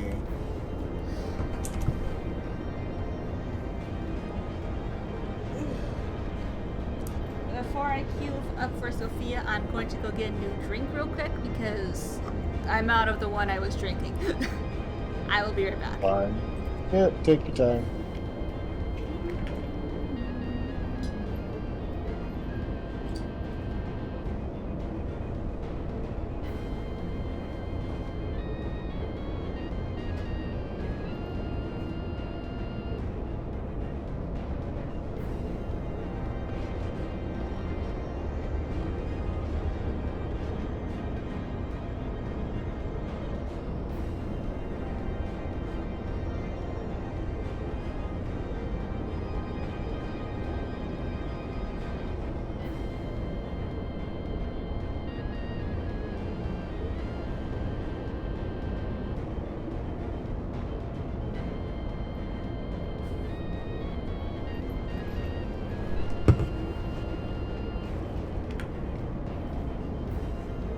I have drink and it's time to queue up for Sophia. Let's see how this goes. I'm probably gonna die a lot. Place your bets. How many times I'm gonna get yeeted off the edge of the arena? Probably about. I'm a safe. 8. Yeah, let's go with 8. Okay.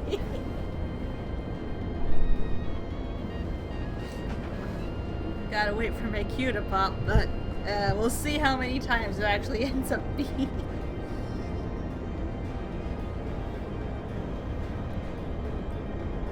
Okay, so first rune is to the right of the chest. Next to the one-way gate. Second room is directly behind the chest. Did you get that one?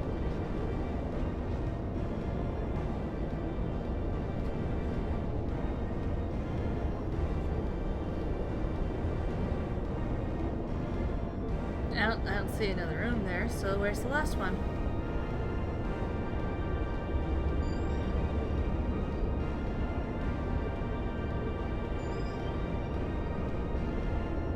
And around to the left and then face north.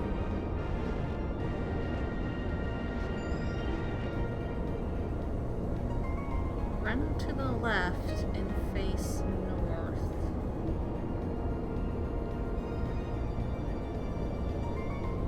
Is it down there somewhere?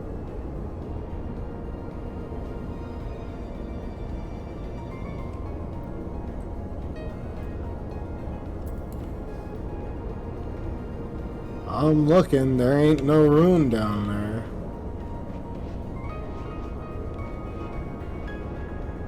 Well, it's gotta be somewhere. I'm gonna look for the third rune to see if that's the one I'm missing.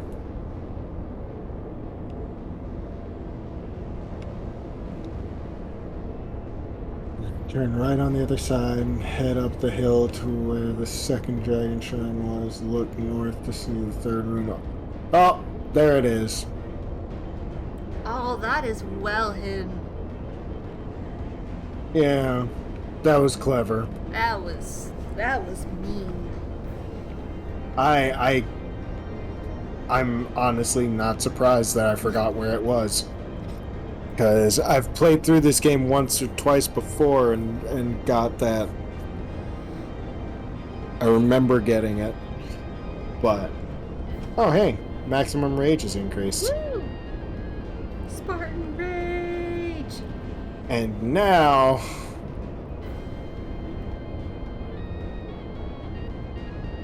I'm going to...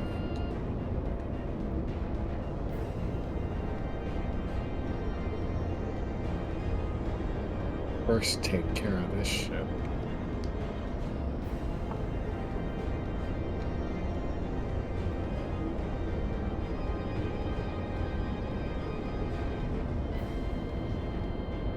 And then I am going to save this so I can... Atreus looks so small next to Kratos. Right? He's so tiny.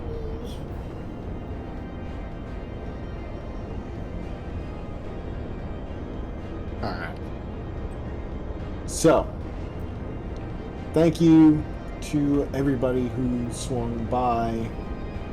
It's been great having you around. This was a fun stream, though I do hope that I didn't have these guys muted the entire fucking time. Well, we'll find out after you end the stream. Yeah,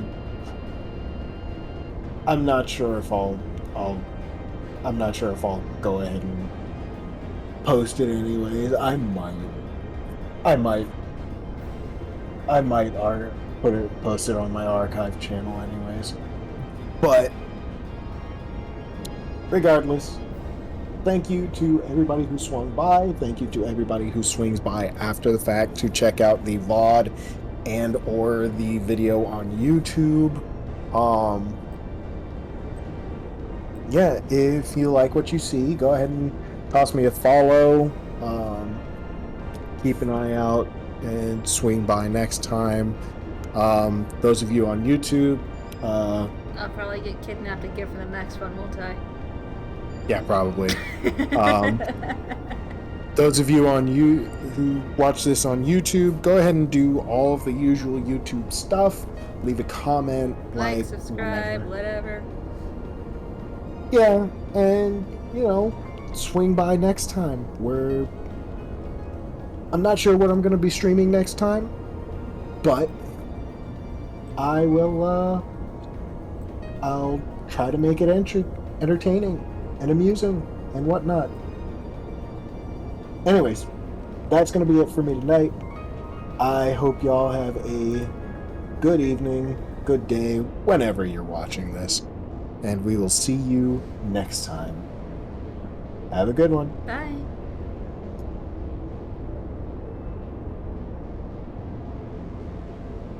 And we're done. Meanwhile, I'm still streaming. Yeah. Yeah.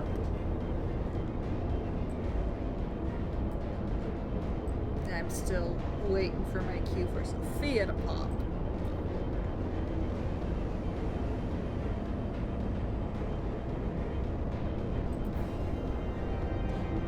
Close application. Okay.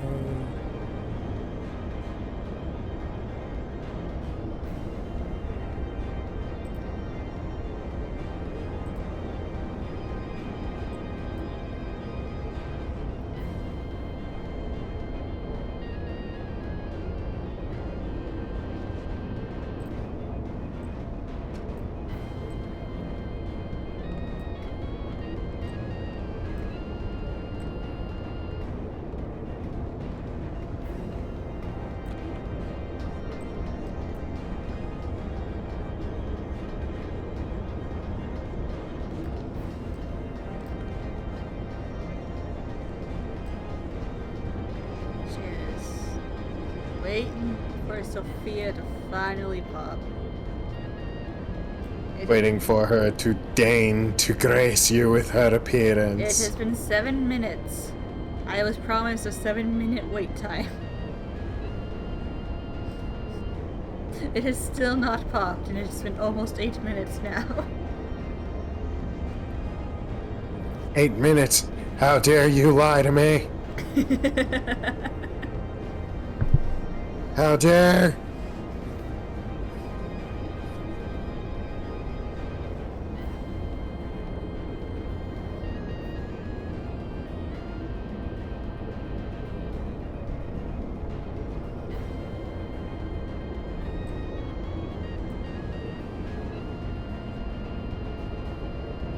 Yeah, time elapsed 8 minutes. Average time, wait time 7 minutes. Stop lying to me, Duty Finder.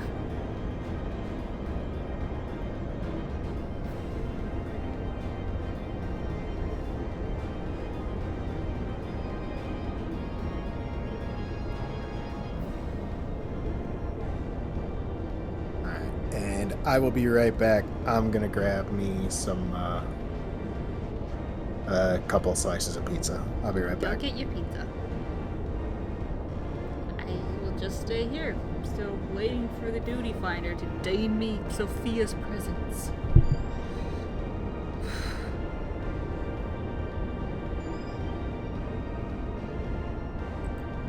You know, as per usual.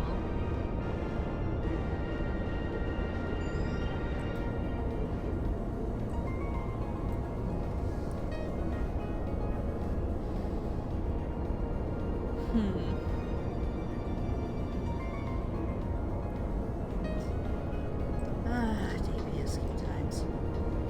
They suck. They really do honestly suck. And it doesn't help that the 2 new classes are a healer and a DPS, so right now the only thing most people want is a tank because everyone's playing the new classes, which is Reaper and Sage. And it's just tiny old me being a red mage, but at the same time leveling up my white mage so it's ready for Endwalker. Which is why despite me still being imposed to heaven. Hello, bunny boy. Which is why despite me being imposed Heavensward, my white mage is level 81. I've been grinding to get it to 90 for when I stream Endwalker.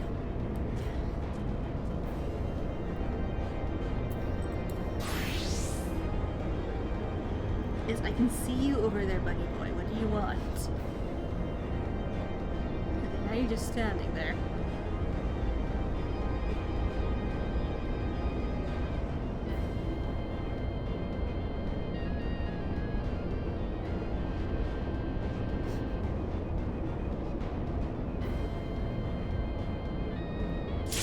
Yay, it pops.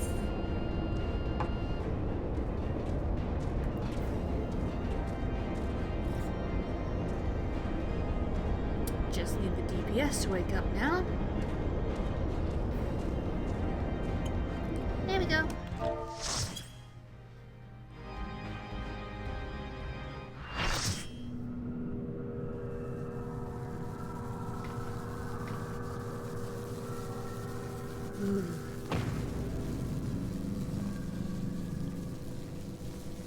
I leave the goddess in your capable hands. Just watch out for her worshippers.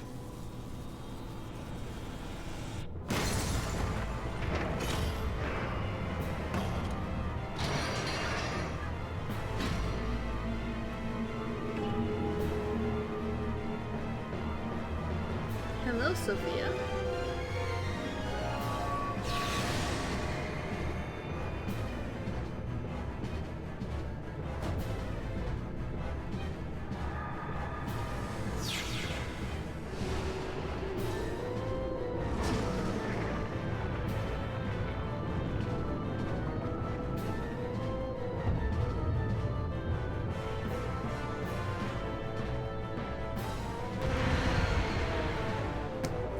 Alright, let's go.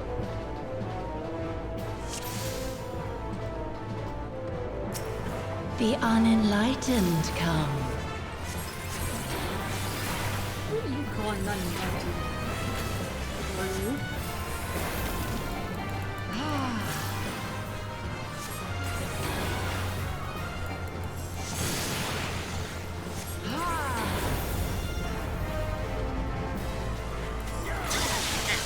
Yeah, I probably should have. That's okay.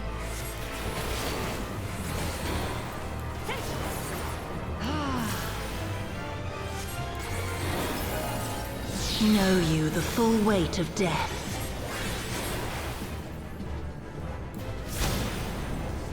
Oh,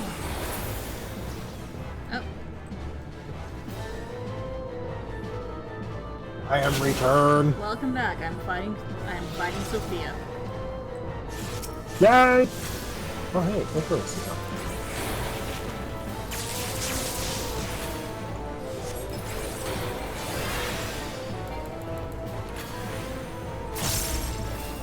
Also, I got in contact with Felix earlier today. Oh, really? Yeah, he's not going to be ready to play for a few Me, months. my faithful. That's okay. Yeah. Do you want to wait for him, or go ahead and do session 0 and I guess next I don't week? mind waiting a little longer. Okay. Oh, We waited for this long. yeah. I'm gonna ask Briar as well. That's fair. And I'm gonna tell her this as well, but if you've got any other friends that you wanna Come you wanna get forth, involved? Scales of revelation. Go ahead and let them know, and let them know that we're gonna be on Tailspire I would know for the it. weight of your souls. Because I told him about Tailspire, and I told him how fast I made the tavern. Yeah. Can you Made that bring sound really fast. equilibrium? Mm-hmm. I shall tip back the balance. Oh. Oh, somebody fell off and it wasn't me. I do have a stream up in Discord if you want to watch this, Toru.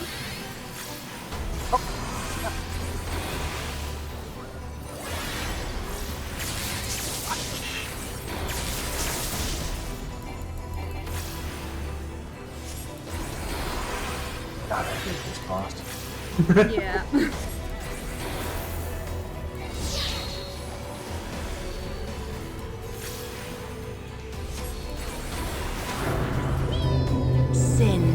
balanced with suffering.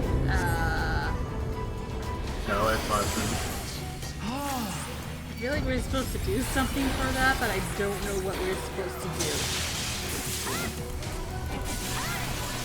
I don't remember either. It's been too long.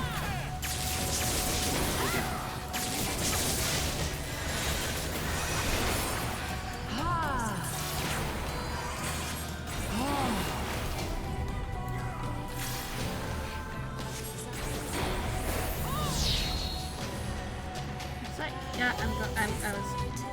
Guys, make up your mind. Thank Daughter, you. be the bearer of my wisdom. Thank you, whoever did that.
Taro, how many times did I fall off?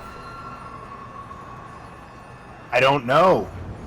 0. I wasn't watching for most of it. 0. Nice. Congratulations.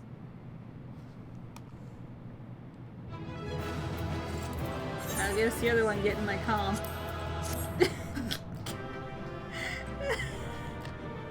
You're taking screenshots.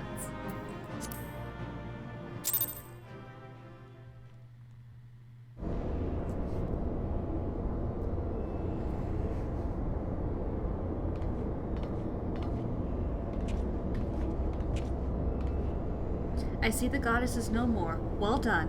When Skrull and Unukalai have joined us, we may safely depart. One thing yet puzzles me, however.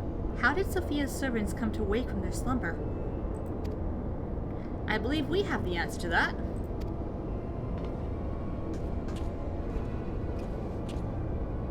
We discovered the remains of a Garlean soldier in an adjacent sector of the containment facility.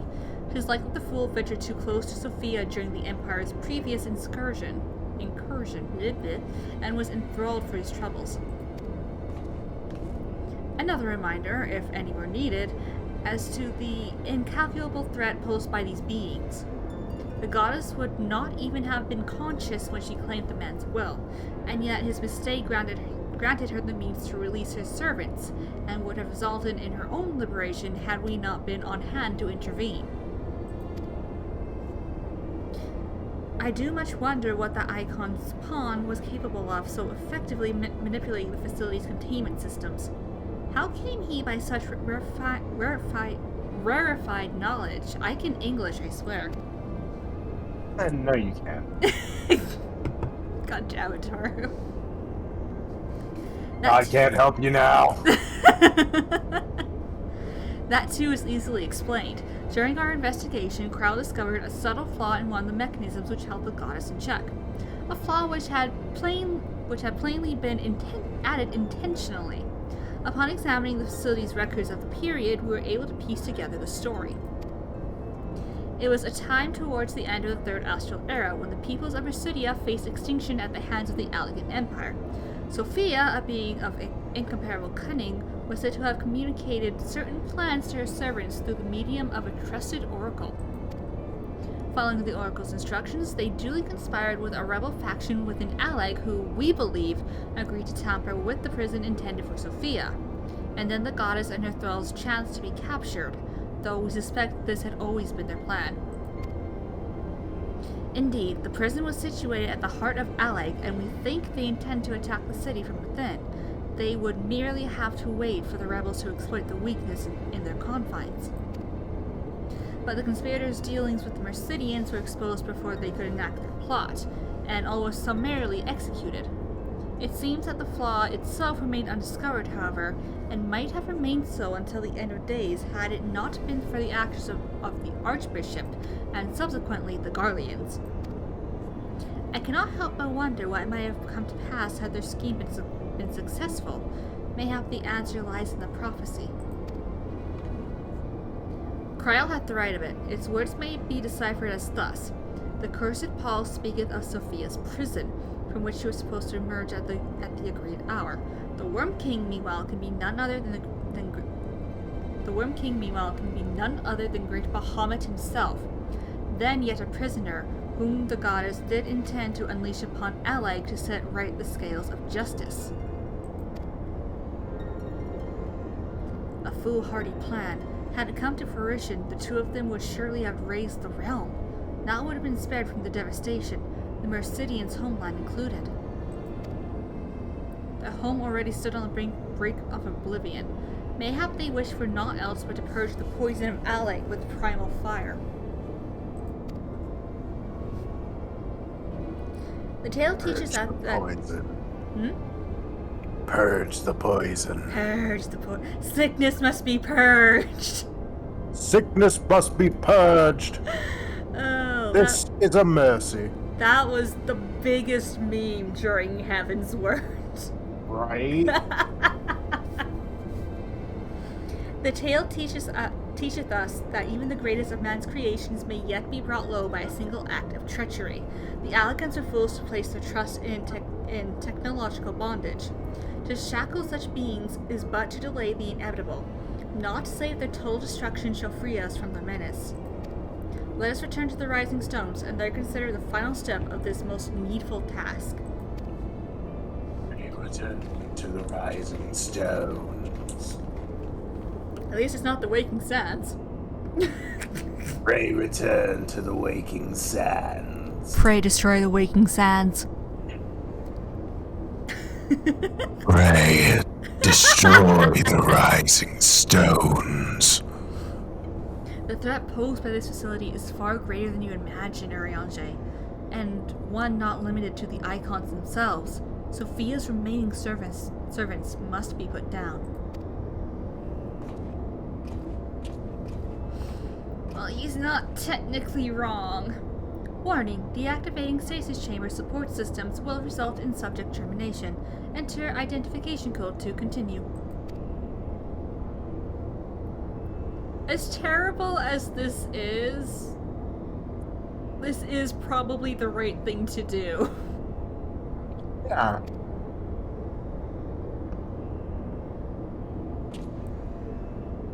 And it amuses me that the protagonists of these games are always like, oh, we can't do that. They're people too. And it's like, yeah, but they're kind of people who have been repeatedly causing damage. And will continue to do so. Subjects terminated.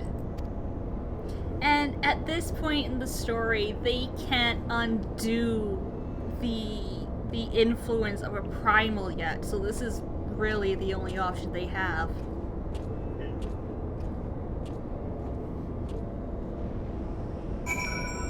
Like, you have to assume that you're dealing with someone like the Joker. Yeah. Especially if you consider like how long ago the Mercidians were wiped out, so we don't even know like after they wake up what they're going to do. Mm-hmm. And like the Joker has an excuse. But the problem is, he's too good at what he does.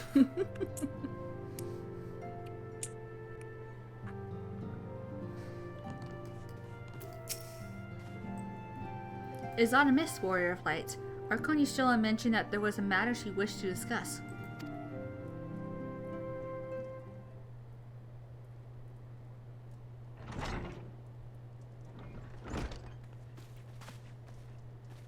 Well met, Gaharu. You will forgive me if I seem curt, but I would settle an account with our young friend.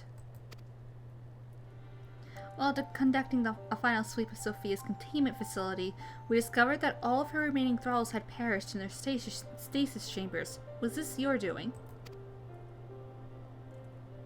Aye, it was. I chose to act upon the knowledge revealed within the tombstone we discovered.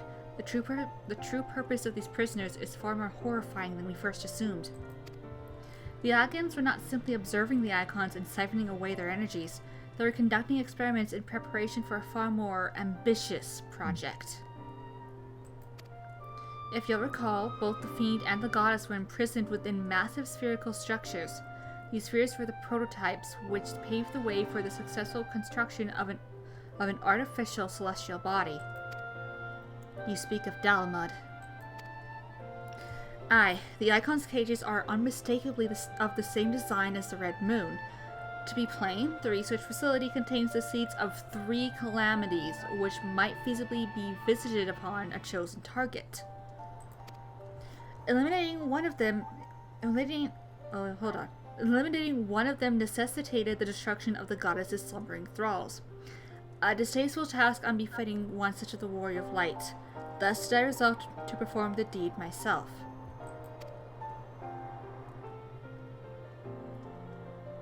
You have made your case, and 'tis apparent that we are not in full possession of the facts. Nevertheless, your notion of what may or may not be expected of Gaharu is presumptuous in the extreme. When the Warrior of Light chose to join the Scions, she did so in the knowledge that she would be required to face and destroy not only the Primals, but also their fanatical servants. That which you term a distasteful task is an essential part of our calling. A burden which every Scion is sworn to shoulder.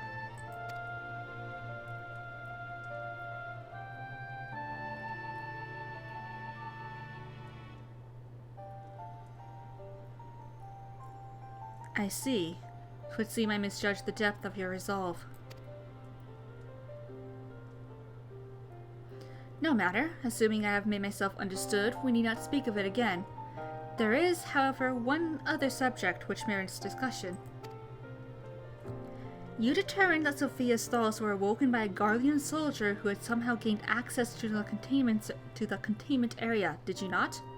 If that is the case, it seems highly doubtful that the interloper wandered into such a dangerous part of the facility by chance. Dissidents within the Empire claim that the Sixth Legion is rife with agents under orders to thwart the Legatus' mission by any means necessary.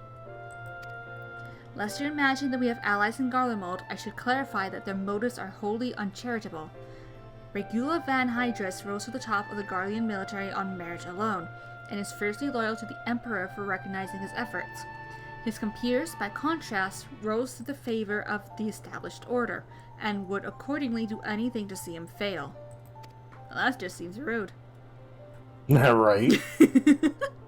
That they would be so reckless. You truly believe that the actions of these agents contributed to the recent crisis? Aye, and that they pose no less a risk to the realm than those loyal to the Emperor. Plainly, we must needs continue to do all in our power to prevent the technologies of Alec from falling into the hands of man. On that point, at least, we have ever been in complete agreement. And off she goes.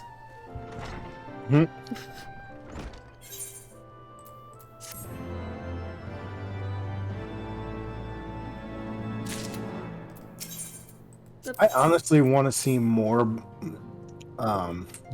books in which the Batman actually kills the Joker. Because, like, recently there was more recently, there have been an increasing number of stories where people call him out for not killing the Joker, despite all of the harm that he's caused. Why doesn't he kill the Joker? Because he's afraid of the slippery slope that he'd slip down. Because, I mean, if he can justify killing the Joker, who else can he justify killing? And how much less would it take if he were to say, you know what, the Joker's caused a lot of damage, I can make an exception now. But then he faces off against the Black Mask. Oh, the Black Mask is a gun runner, so he's technically speaking responsible for a lot of the crime in Gotham. I can take him out permanently too. It would just be a slope that he might spiral down and... Yeah, and so because he's not beholden to, you know, the police, like, you know, Commissioner Gordon. Yeah. He has to set some hard rules for himself so that he doesn't fall down that slope. That's fair. That being said, this is the Joker we're talking about. Yeah. And he goes out of his way to kill people just because he can. So, you know, the Joker is dangerously insane. Like, Black Mask, I can justify, you know, leaving him alive because, like, he gives people, well, I wouldn't say an honest wage, but, like, he pays people. Yeah. He has and runs legitimate businesses. So, technically speaking, you can afford to leave Black Mask to his own business. Yeah. Greetings, Warrior of Light. But one pillar of the Warring Triad remains, Zurvan, the icon known as the Demon. According to the histories I have uncovered, this monstrous being was worshipped by a race of Mercidian beastmen. These creatures are the key to maintaining Zurvan's manifestation, and we can be sure that many such thralls will be imprisoned somewhere within the research facility. It is imperative that we determine their exact location as swiftly as possible. We dare not risk repeating the near disaster we suffered at the hands of Sophia's servants. As such, your fellow Scions have already begun an exhaustive search, but there are several sectors which only you, Krell, and I can enter without fear of enthrallment. Let us make our way to Az's Law forthwith and aid the investigations.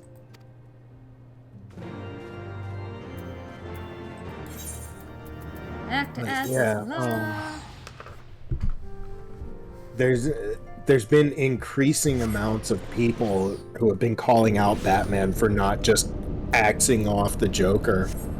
The first one was Jason Todd / the Red Hood, and he was like, dude, he beat me almost to death with a crowbar and then left me right next to a bomb. Like, how did you not axe this guy off? How did you not get rid of this, you know, mad criminal? And he was furious when Batman was like, I couldn't cross that line, Jason. Like, I can't do that.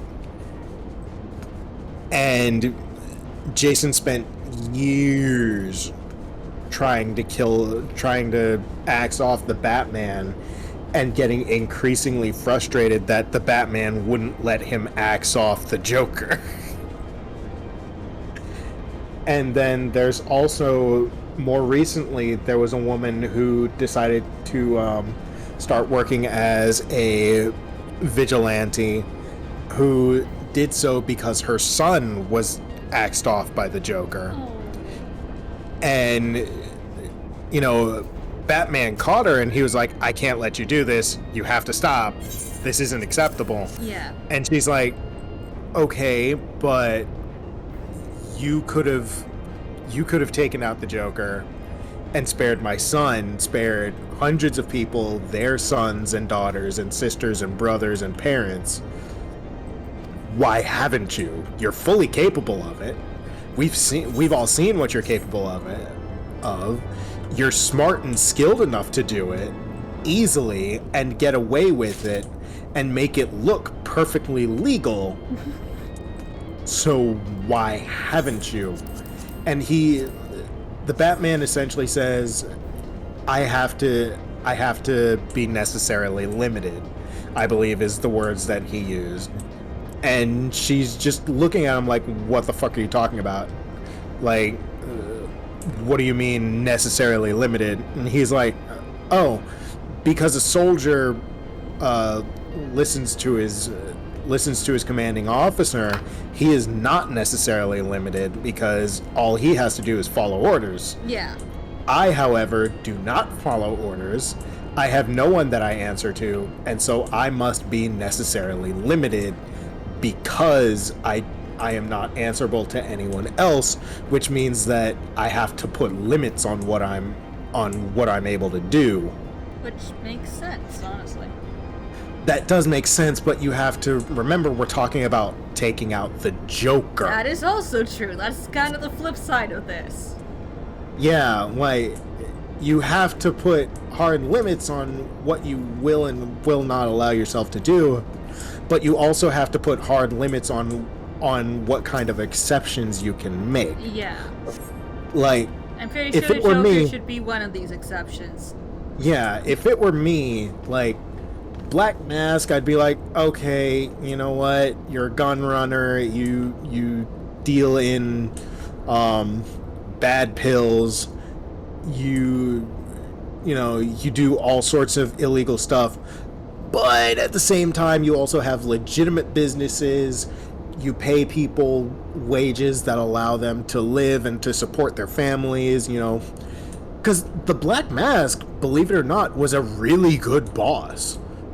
Like, as long as you did what you were supposed to, he would pay you really well.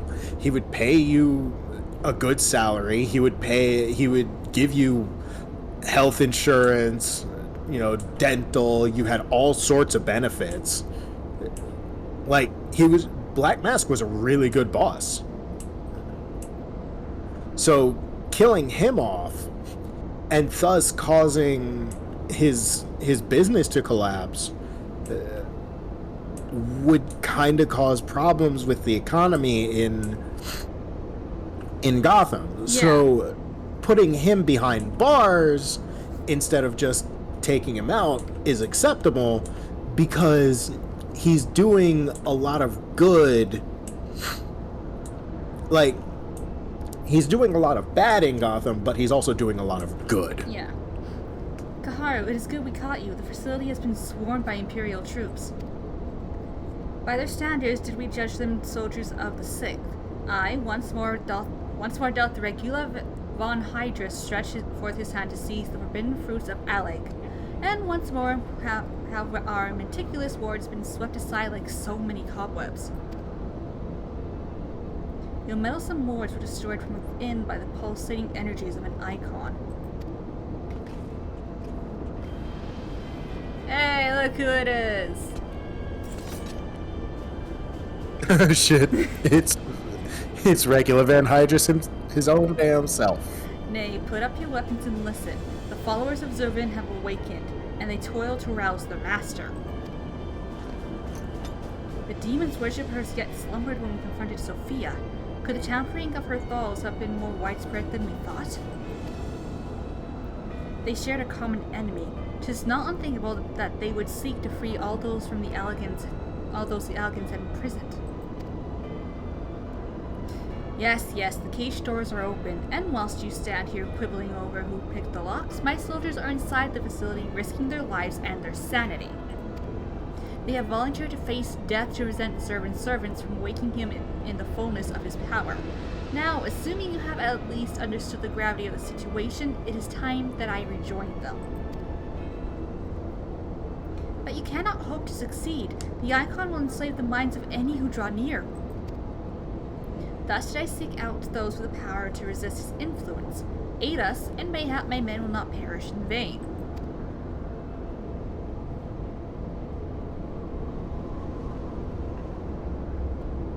You propose an alliance. I have delved into the depths of this place and found its technology wanting. These mechanisms have failed to hold their prisoners, and such broken artifacts are unfit to bring before the Emperor. Twice you have bested me in combat. Will you now lend me that strength and stand against our mutual foe? 'Twas in opposing your reckless schemes that Uzale was lost to us. You expect us to simply forgive and forget all that has come before? I expect you to put aside your emotions and use your better judgment. But of course, I am dealing with savages. I will not stand here and justify the death of the Ice Maiden. We pursued our ideals, and you pursued yours.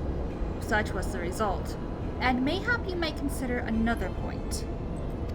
I mean, he's not wrong. In these endless clashes, we have all lost comrades dear to us. Yet I chose to put aside past grievances and beg your champion's aid, to appeal to your reason. Thou art willing to build a bridge of common purpose upon such tremendous foundations. I too am hesitant to accept this arrangement, Archon Y'shtola, but the offer has been made to the Warrior of Light, and 'tis her involvement which shall ultimately sway its outcome. I shall abide by Kaharu's decision.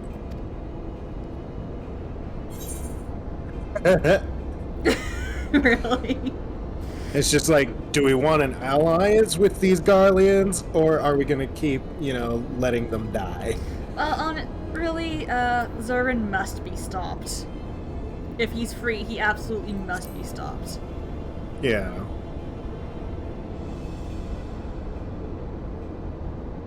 Then for better or worse, we shall fight at your side. Mistress Kryle and I are also resistant to primal influences. We shall aid you where we can. Then let us be on our way. I've noticed that most of the Garleans that we deal with personally are very, very reasonable people. They are. They're just with Gaia, so astray by the Empire. That's the thing. Right? Like, they believe us savages, but when the chips are down, they're like, okay, look, I don't like you. I think you're an idiot, but you've proven yourselves capable. We need to join forces, or else none of us comes out of this on top. What do you say? And they're willing to talk. Like, hell, there's a reason that, like, whenever we run Praetorium, people crack jokes about it being movie night and people talking too much. Like the last few times I've gone to Praetorium, I've literally shouted in the party chat movie night. Yeah, because like the people that we deal with just talk and talk and talk. Yep. Like, sometimes for way too long, but yes. Yeah. Yeah. But like the thing is, Gaius Van Balezar, he stops so many times. Like, so many times he could have just been like, oh, hi, savages, and drawn his weapon. And instead, he sits there and he's like, hey, you're pretty strong. You're capable. You're smart. Like, why are you working with these savages? Why don't you join the Empire and help us make the world a better place? Like, he legitimately believed that he was doing the right thing. And he tried to use his words to convince us of the same thing. And it was only when we, like, roundly refused him that he drew his blade to attempt to, bring us down. You see, the thing is, if the Garleans' ideals hadn't become so warped and twisted by a lot of selfishness and, of course, the Asians, they probably would have been much more open to talk and communicate a lot sooner. Yeah, and, like, the thing is, if they weren't sitting there and saying, oh, everybody but us is savages, and like conquering everybody and treating them like not even second or third class citizens, but like fifth class citizens. Yeah.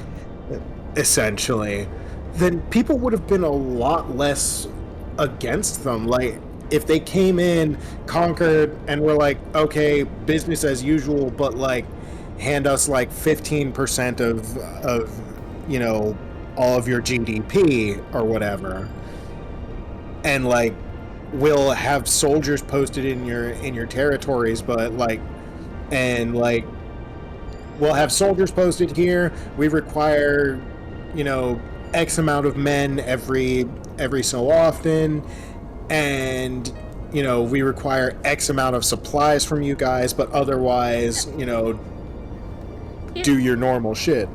Here's the thing.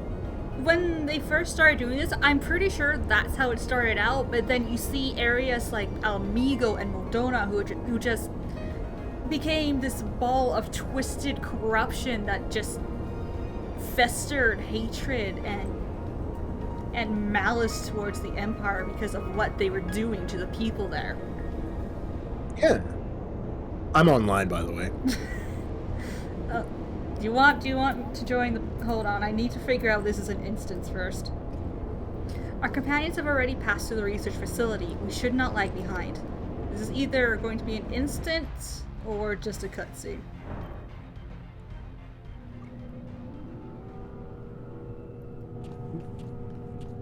But yeah, you're absolutely right. Like, There he is. We had so many Garleans who were just like, you know, I hate being here. I hate not being home. I hate that we haven't, you know, retaken our ancestral homeland. The demon stirs.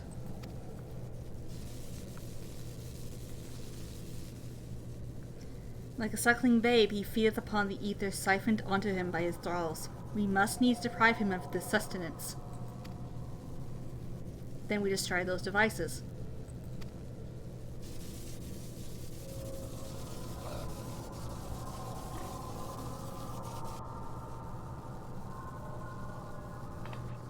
Hold! Witness your soldiers!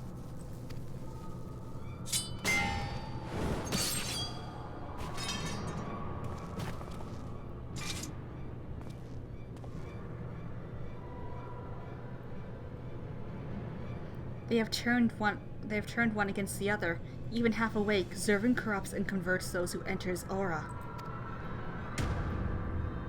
Look at him. The three of us then, Kaharu. Unukahai, we rush in together and each disable a generator. We cannot give them a chance to rally a defense.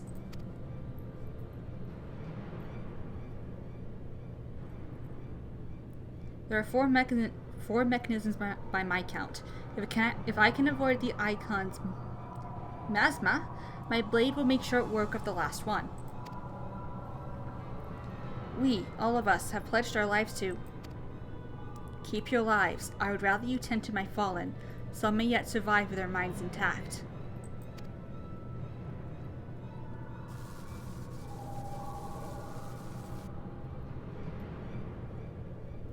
I know not if my strength will be enough. I am no champion. The battlefield is no place for uncertainty, boy. Fate has blessed you with a unique talent and an occasion to use it. Do not waste such a gift. Another example. We strike.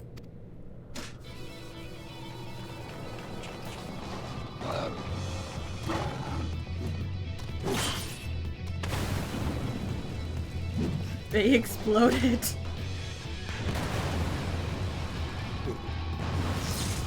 Yet another example of like he didn't have to encourage Unakawai like that. No. He could have just said, all right, Savage, fine, you can't do the job, step aside and I'll do it. Yeah. But no, he was like, look, you've got a talent. You've got an ability that I would kill to have had. But you have it. You know how to use it. So put it to use. God, Zervin is... Oh! Fucking rip.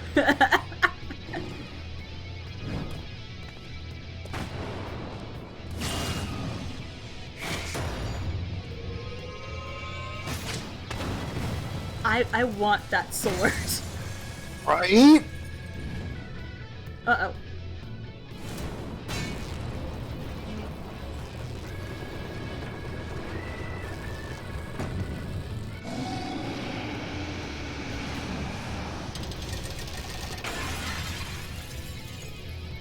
Oh shit.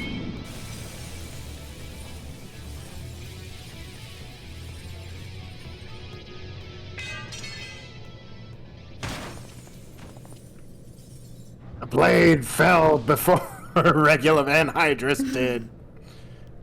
He slumbers once more.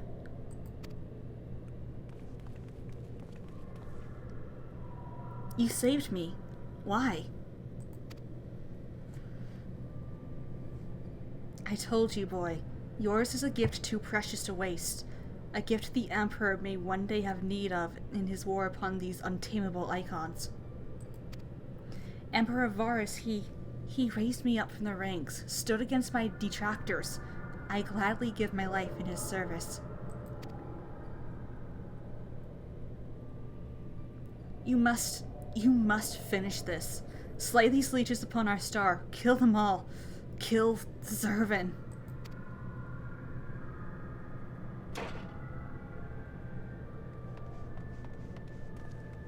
I want his armor.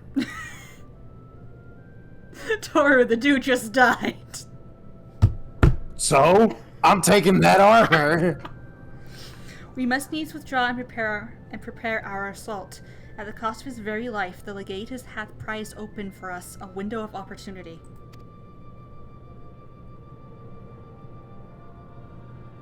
I think this was the very first instance of the player base being upset that a Garlean was killed. Right?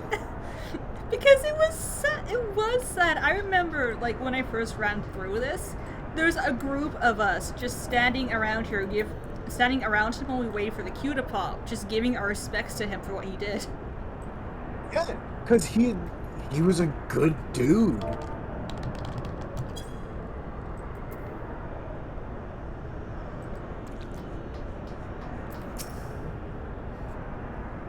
Like, that was a good man. That was a...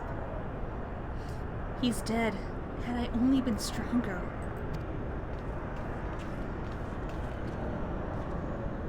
Enough of that. There'll be time for regrets after we rid the world of Zervin.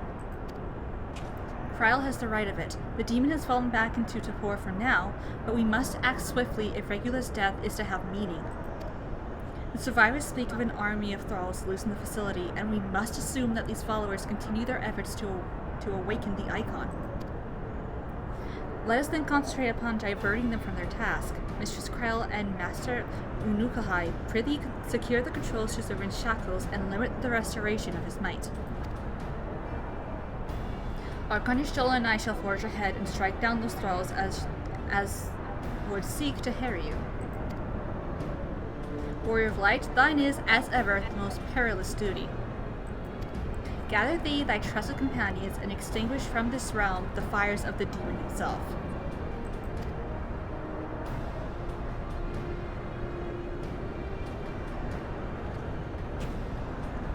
Well, I mean, there's one trusty companion waiting for an invite to the party. Ever impatient, Toru. Ever impatient.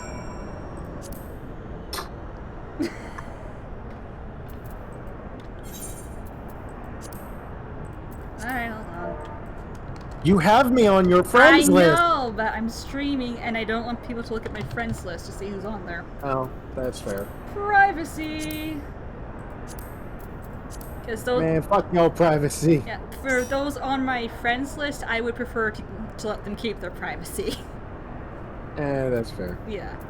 Well, shall we head in?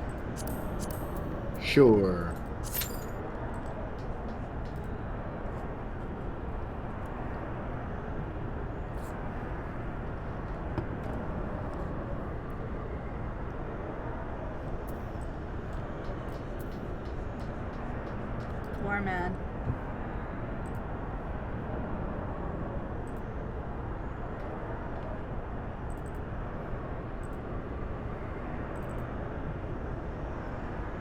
Oh, I do have screenshots of us around him too. I'm putting it in who pressed the mute button. Woo!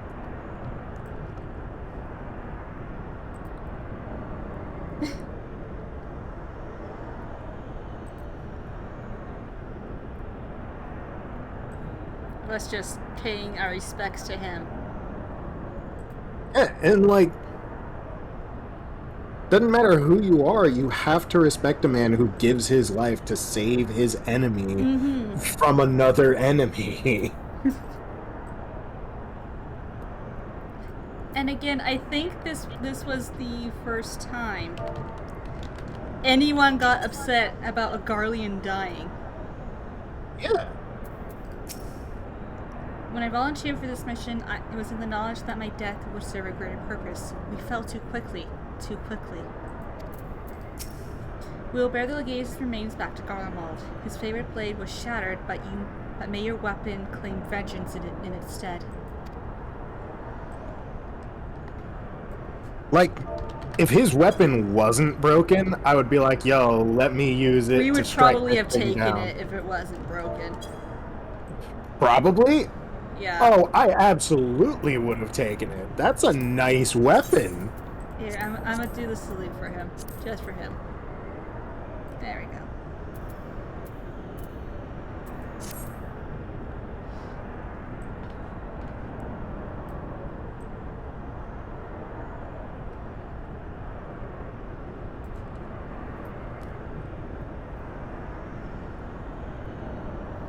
And again, you have to respect him because while this was an alliance forged on convenience and him knowing that we are able to strike down icons while he is not, he still protected what is technically his enemy and died in so doing.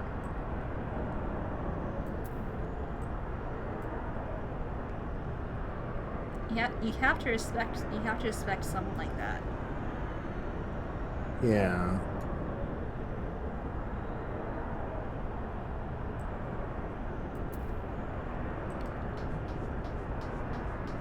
Even so, I want his armor and his weapon. Like, give me that shit. Toru, we haven't gotten any of the Garlean's armor or weapons. I doubt they're gonna give it to us now. There's always, it's never too late for a first time. There's a first time for everything. They gave us their Magic Tech armor. That's it. That's literally it. There's a first time for everything!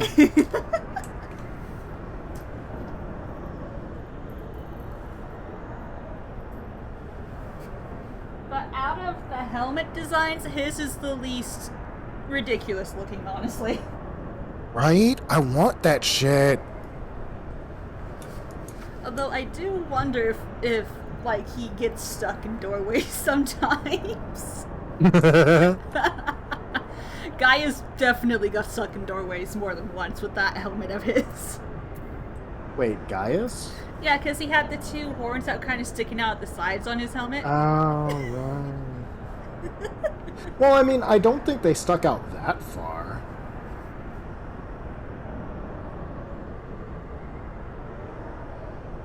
Toru, doorways aren't very wide. To be Yeah, fair. and I don't think his horns were wider than his shoulders. They were a little bit wider, yeah. Okay, but that much wider would mean that he would have to be squeezing through doorways in the first place.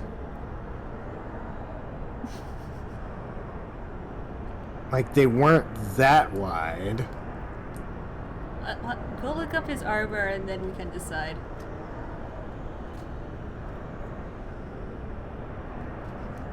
Gaius Van Bales. Motherfucker. Gaius Van Bales. Did you misspell it?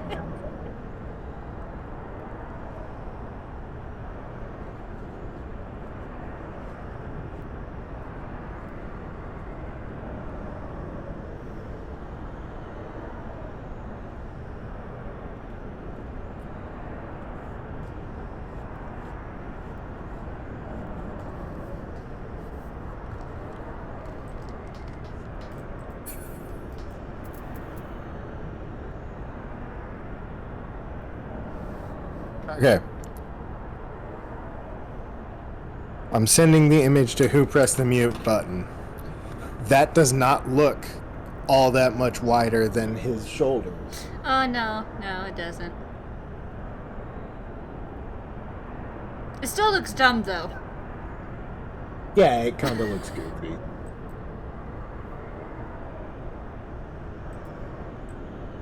But fucking regular Van Hydrus.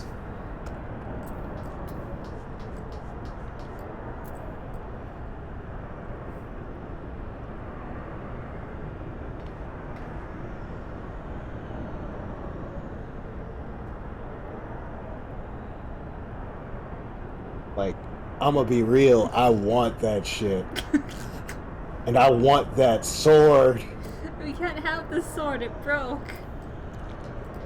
We can fix it. We can fix it. We can fix it. Oh, hello, cat. Hey, come on, get yourself comfortable. Is it Charlie or Midnight? It's midnight. Charlie's kind of taking over Mom's lap right now. Yeah, as usual. Come on, get yourself sorted.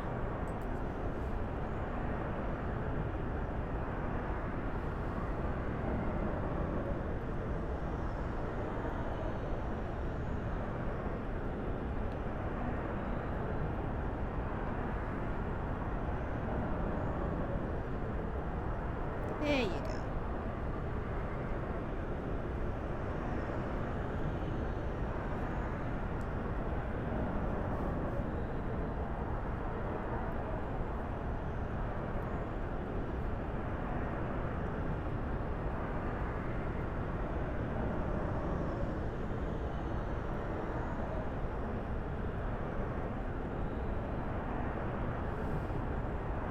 Swear, listening to that place, it sounds like you're in like a Well of Souls type place. It's just wind. It's Just wind and howling souls. I mean, I can go walk on the pinkish red stuff and make it sound more squishy.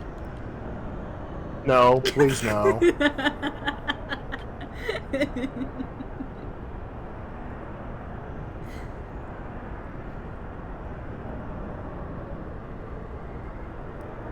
I don't want to know what that stuff is made of. I really don't.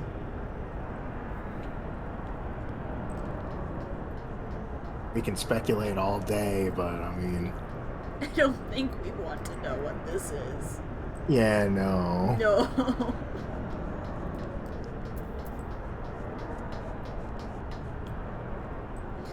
This is interesting though, coming in from the outside of this in the Aetherochemical Research Facility, it almost looked like an incomplete Dalamud.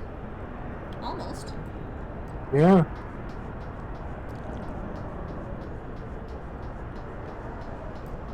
For all we know, this could have been a prototype.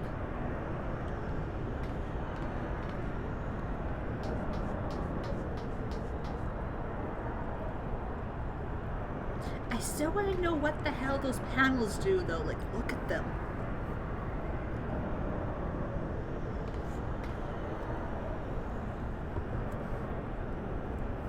Judging by how powerful, what's his name, Bahamut was, I'd assume that they were there to capture and to capture the ether he gave off and then utilize it to reinforce and maintain his shackles. That is possible. Or perhaps it was used to siphon the prayers of his followers to him as well. Possibly. These are questions we will never have answered, unfortunately. It's been 10 minutes. You originally promised us 8. Get your shit together, Duty Finder. It says 9 for me. It started at 8, and now it's been 10 minutes and it's saying 9. It's still lying either way.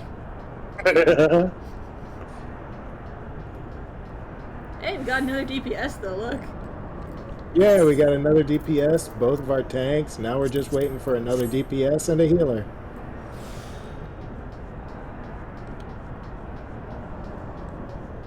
Need a DPS and 2 healers. That's what I said, isn't it? You said now we need another DPS and a healer. Well, I mean, technically speaking, I wasn't wrong. Not entirely, no.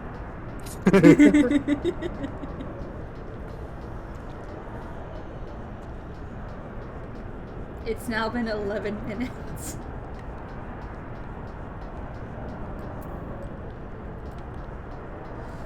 Ah, the duty finder. Why are you like this duty finder?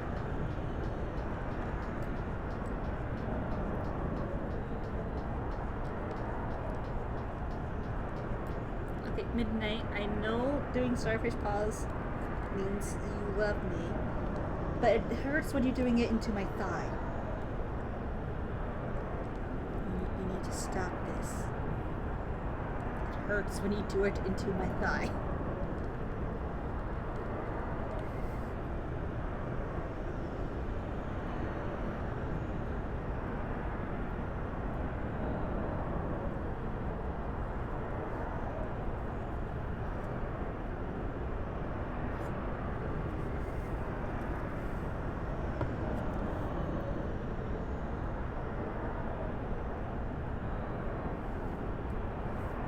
I honestly thought doing the Warring Triad would have taken longer than this. It's only been like 3 hours since I started doing this. He looks like a fucking Warframe in that image. And as soon as you fucking say that... Oh, that is a cool image of him, yeah. Right?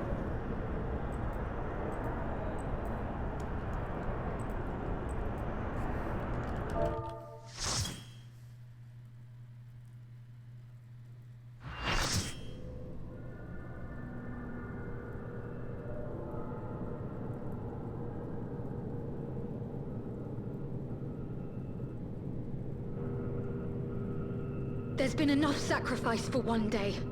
We must take the chance we've been given and defeat Zervan now.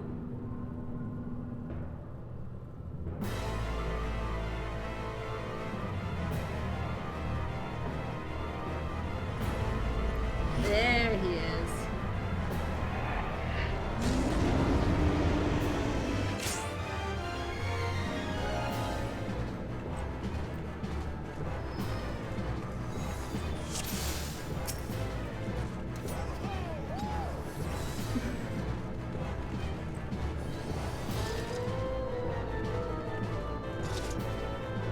Who's main tanking? I guess the Gunbreaker.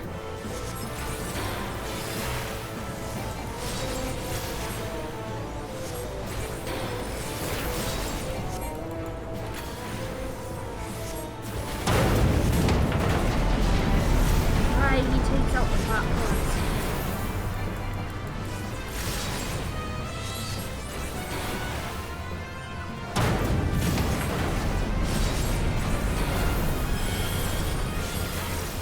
Oh god. Oh. What happened to you? I got caught by like 3 of the AoE spots. Oh no.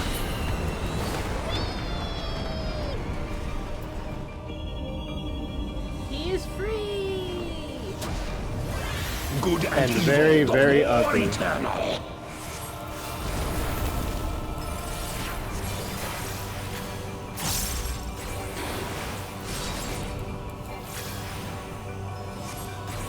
My doubt is fled. Okay, Zervan. Oh god. Oh god.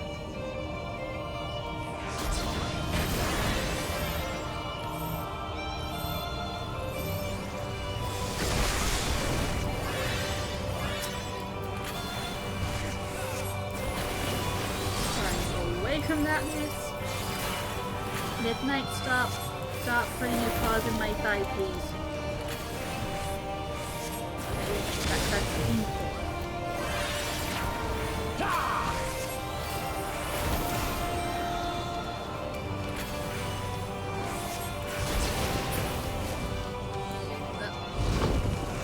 Oh dear.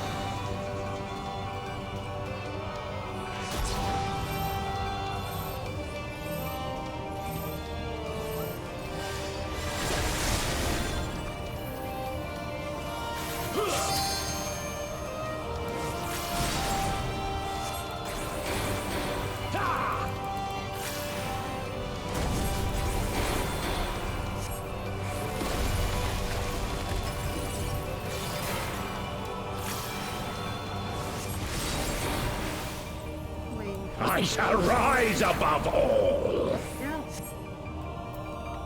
Bear witness to my will.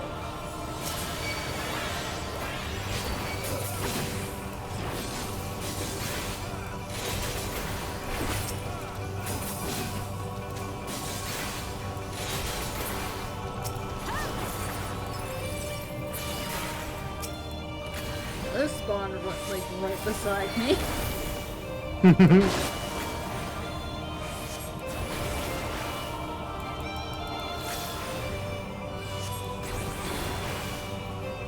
god.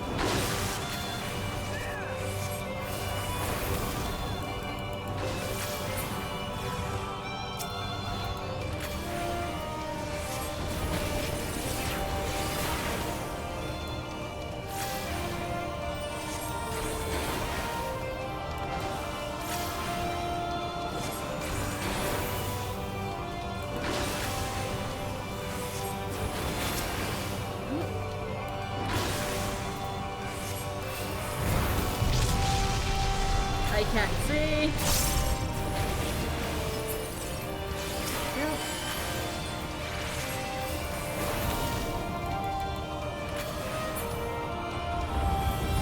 And this is the part that everybody loves. Bow to mine infallible judgment.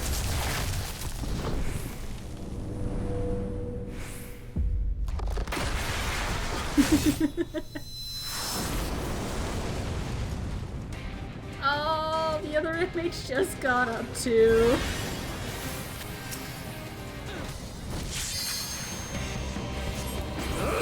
Suffer in endless torment.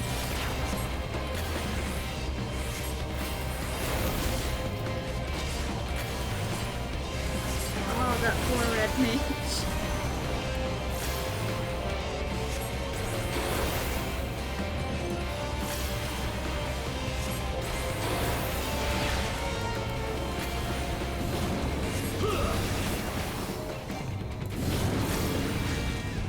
So, do we do the opposite of what we're marked with? I believe so. Or not. Nope, I lied.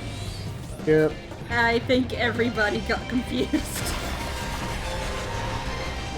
That's okay. Okay, so we have to do the same for that one.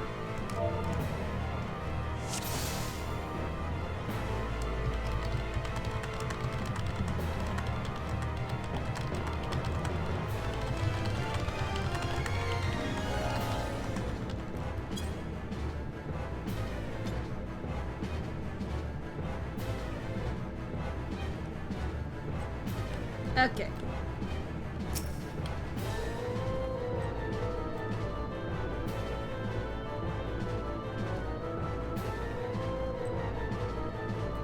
We got close though.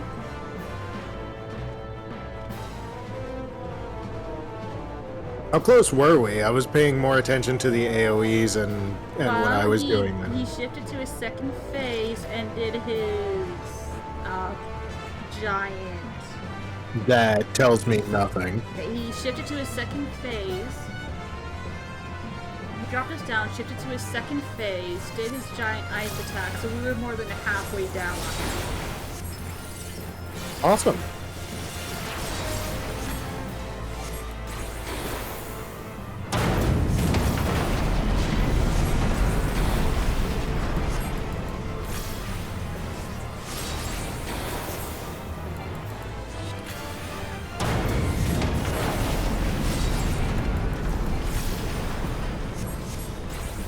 God.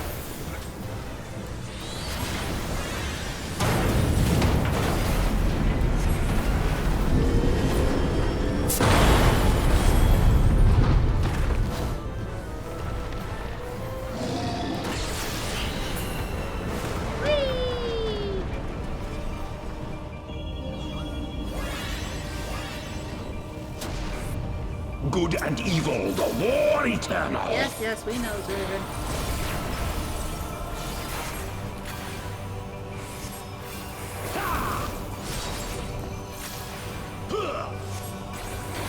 My doubt is fled.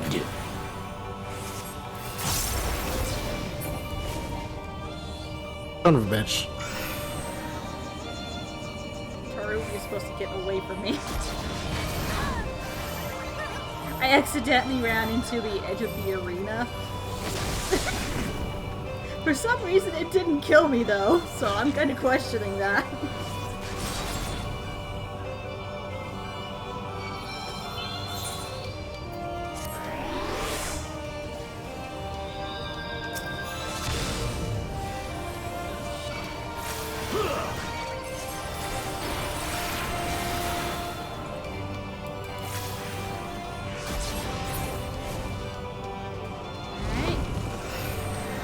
This bullshit again. And that person needs friends.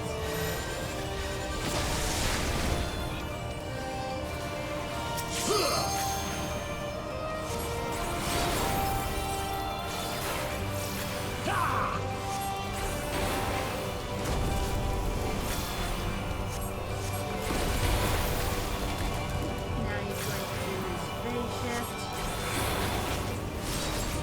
I shall rise above all.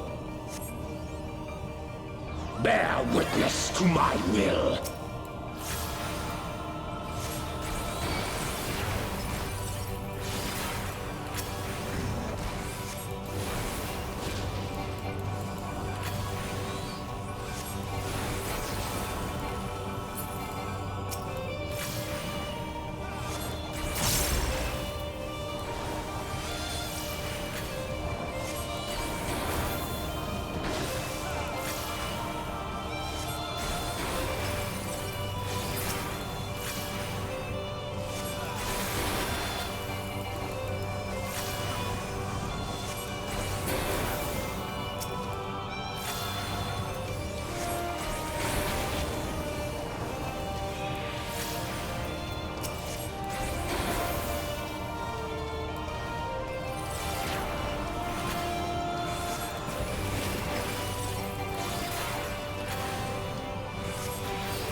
Bow to mine infallible judgment.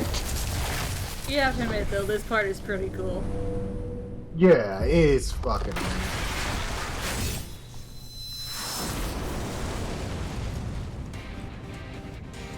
Where is he? There he is.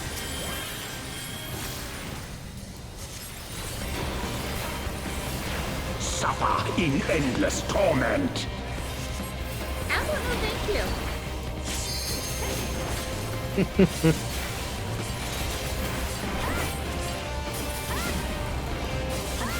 I am marked with ice, so I have to go through ice.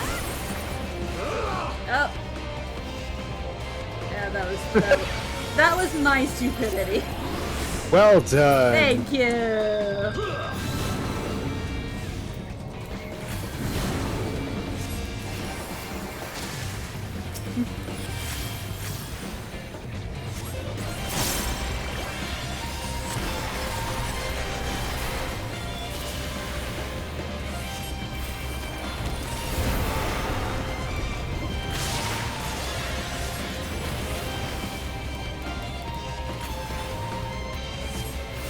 In my defense, I did start this game out as a Dragoon, so...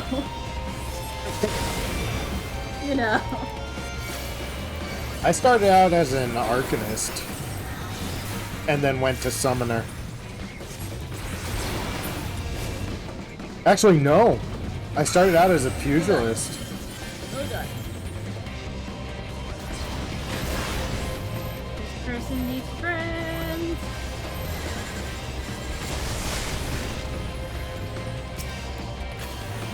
Suffer in endless torment.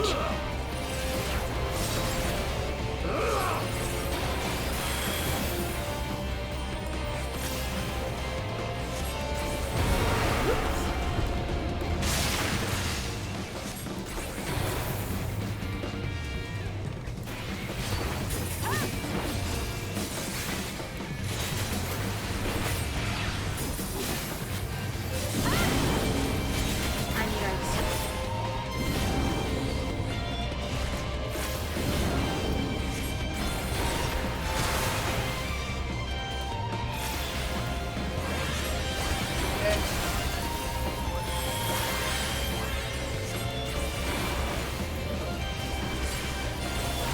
Is that 6%?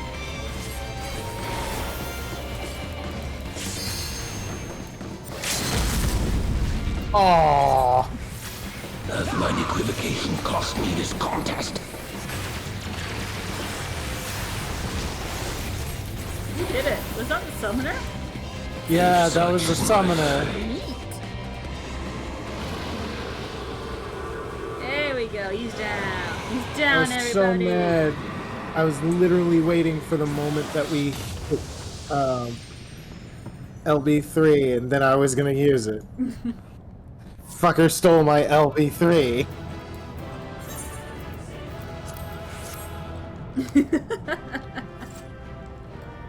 Hey, we at least we killed him though. Oh yeah, we killed him. We did it.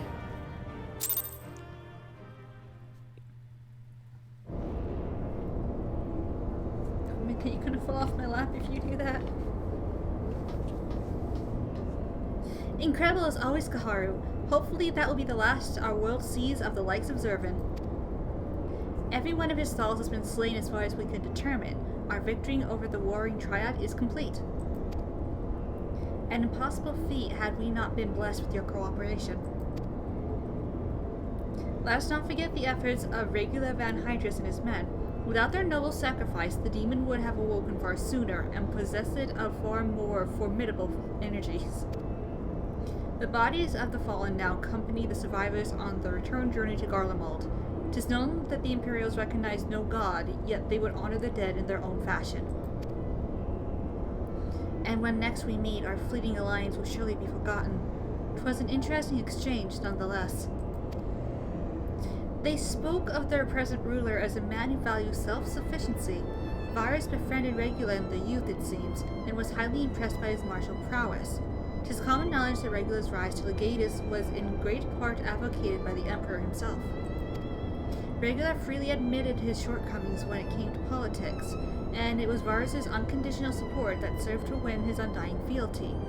One does not expect such tales of comradeship to lurk beneath the Empire's iron exterior. Contrary to all expectations, the man died a hero. Witnessing the way you all leapt into danger without hesitation, it would seem I am surrounded by heroes. And yet, my own actions were all but heroic. I have not the qualities nor the character to stand at the warrior of light's side. What a curious thing to say. Not yet. Are you truly concerned that you do not measure up to some arbitrary requirement?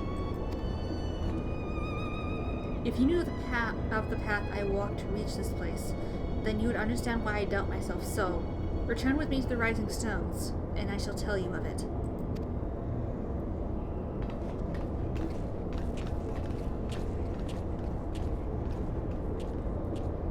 Guarantee you, everybody involved is just like, holy shit, it's story time! It's fucking story time! Go!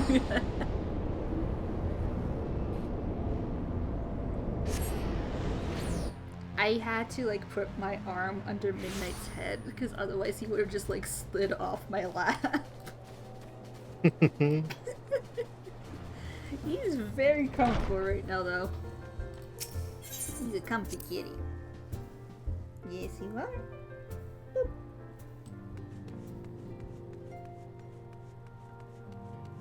And I bet you anything he planned that too.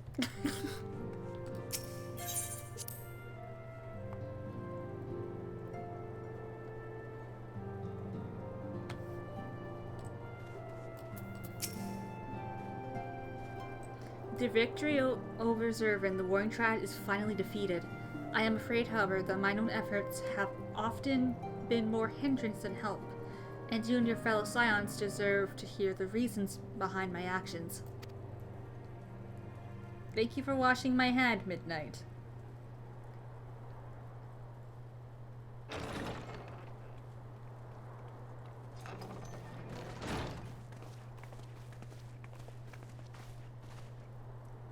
Hello. I promise to tell you of my journey, of who I am, of where I am from. The truth is, I am not of this world. I was born of a different star, a child whose power of the echo was too feeble to save his dying world.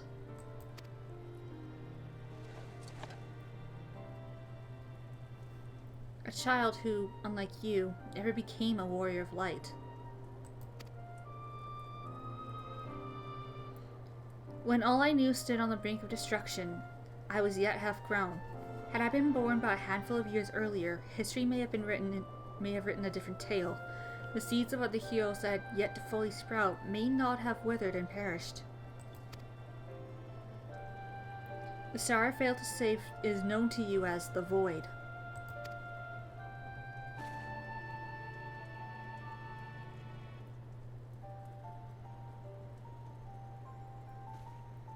Though Gaharu knew not that I spoke of my homeland, I have explained to her before the cause of its ruin. A magic was devised to contain a defeated primal's might within a stone known as Orosite, and the energies which bled from this imperfect vessel gradually corrupted the champions who wielded it. These heroes became slaves to an insatiable hunger for ether, eventually transforming into hideous fiends, and none who clung to the faint traces of light were strong enough to oppose them.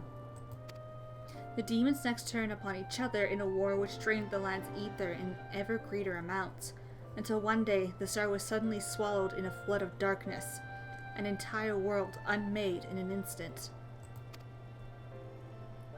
The void scent you encounter here in this realm are the twisted remnants of once mortal beings who gnaw out at what motes of life force remain.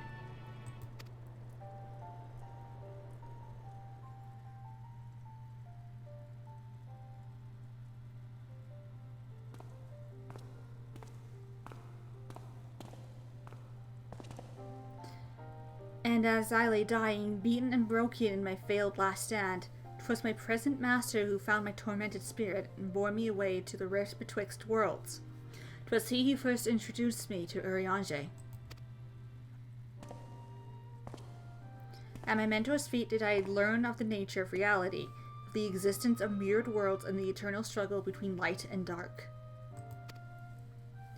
Sudden and overwhelming superiority for either side will shatter the balance, and the world in question will be returned to the void by a calamity beyond imagining.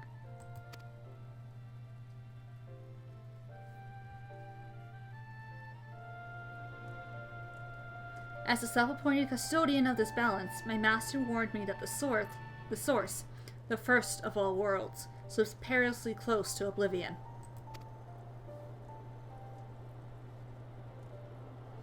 In what spirit did this master proffer such a warning? A benevolent gesture or veiled threat? To these questions and more do I mean to coax forth answers. Yet no matter his intention, that Highland doth teeter on a knife's edge is an undeniable truth. Knowing this, what choice was given you to make? I chose to join my master and act as his instrument on the star. The tragedy that befell my home cannot be repeated. I will see this world saved. And yet, I hesitated at the crucial moment of moments. What right have I to stand alongside a true warrior of light?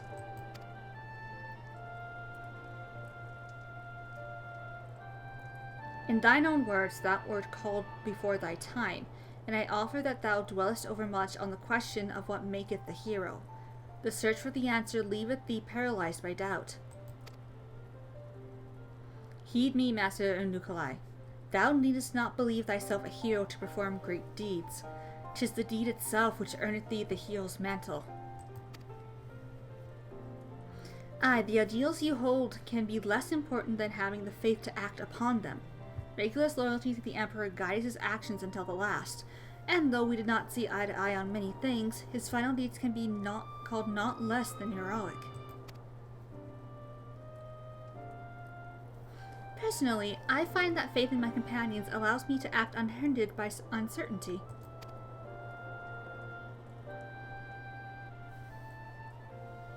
I know that should I ever falter, Kaharu and the others will be there to support me, or steer me back onto the right path if needed.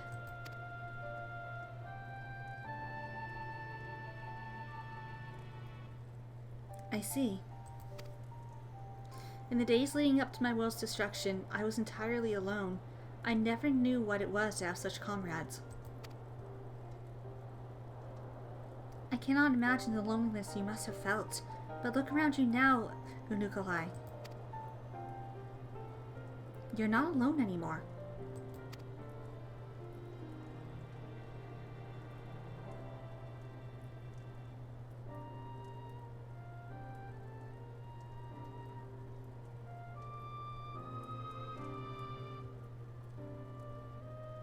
Welcome to the silence of the 7th dawn.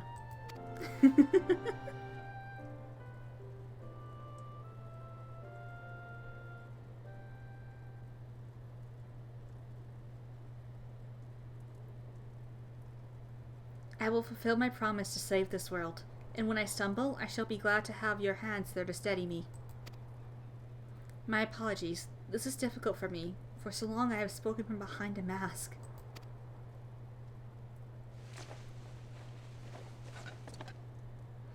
We should all feel comfortable enough... Wait, hold on. We should all feel comfortable speaking without such concealments. I should hope you appreciate the irony of that statement, Urianger. You still are just calling him out like that.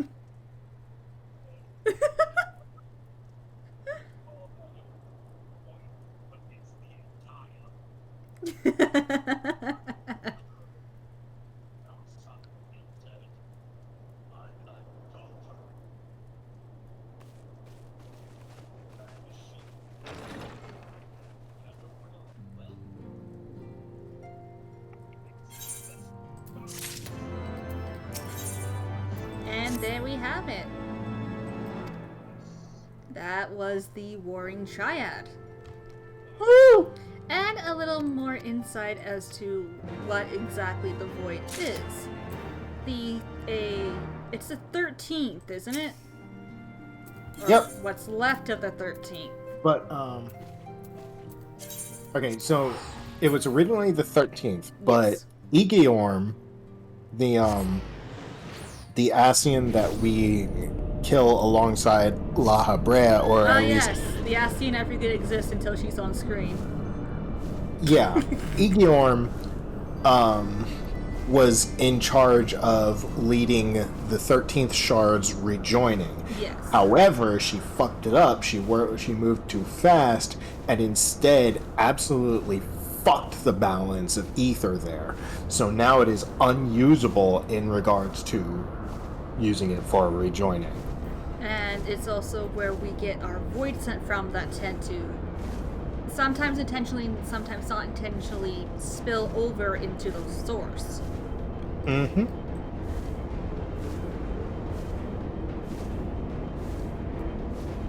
It was once one of the shards, and now it's the world of darkness. It is literally the world of darkness. Yep. Because we actually go into the void in the Crystal Tower raid. And It is the polar opposite to Norvrant, the world of light. Well, you also have to remember that we saved that world from the flood of light. Well, yeah, but until we did, it was the polar opposite of the Yeah, that's true, that's true. Time travel shenanigans, everybody. It's great. Right? That's time travel shenanigans. That's literally the entire plot of Shadowbringers. But anyway, that will do it for the stream. And again, next time I will be back with more of the MSQ. We will be dealing with Nidhogg again. Because he came back and did some shit. So thank you for everyone who decided to join me. Thank you to everyone who watches the video afterward. Thank you for listening to our ramblings about Mythos and everything that we're talking about that pertains to the game, like the Garlean Empire. and until next time, I will see you all later. Bye!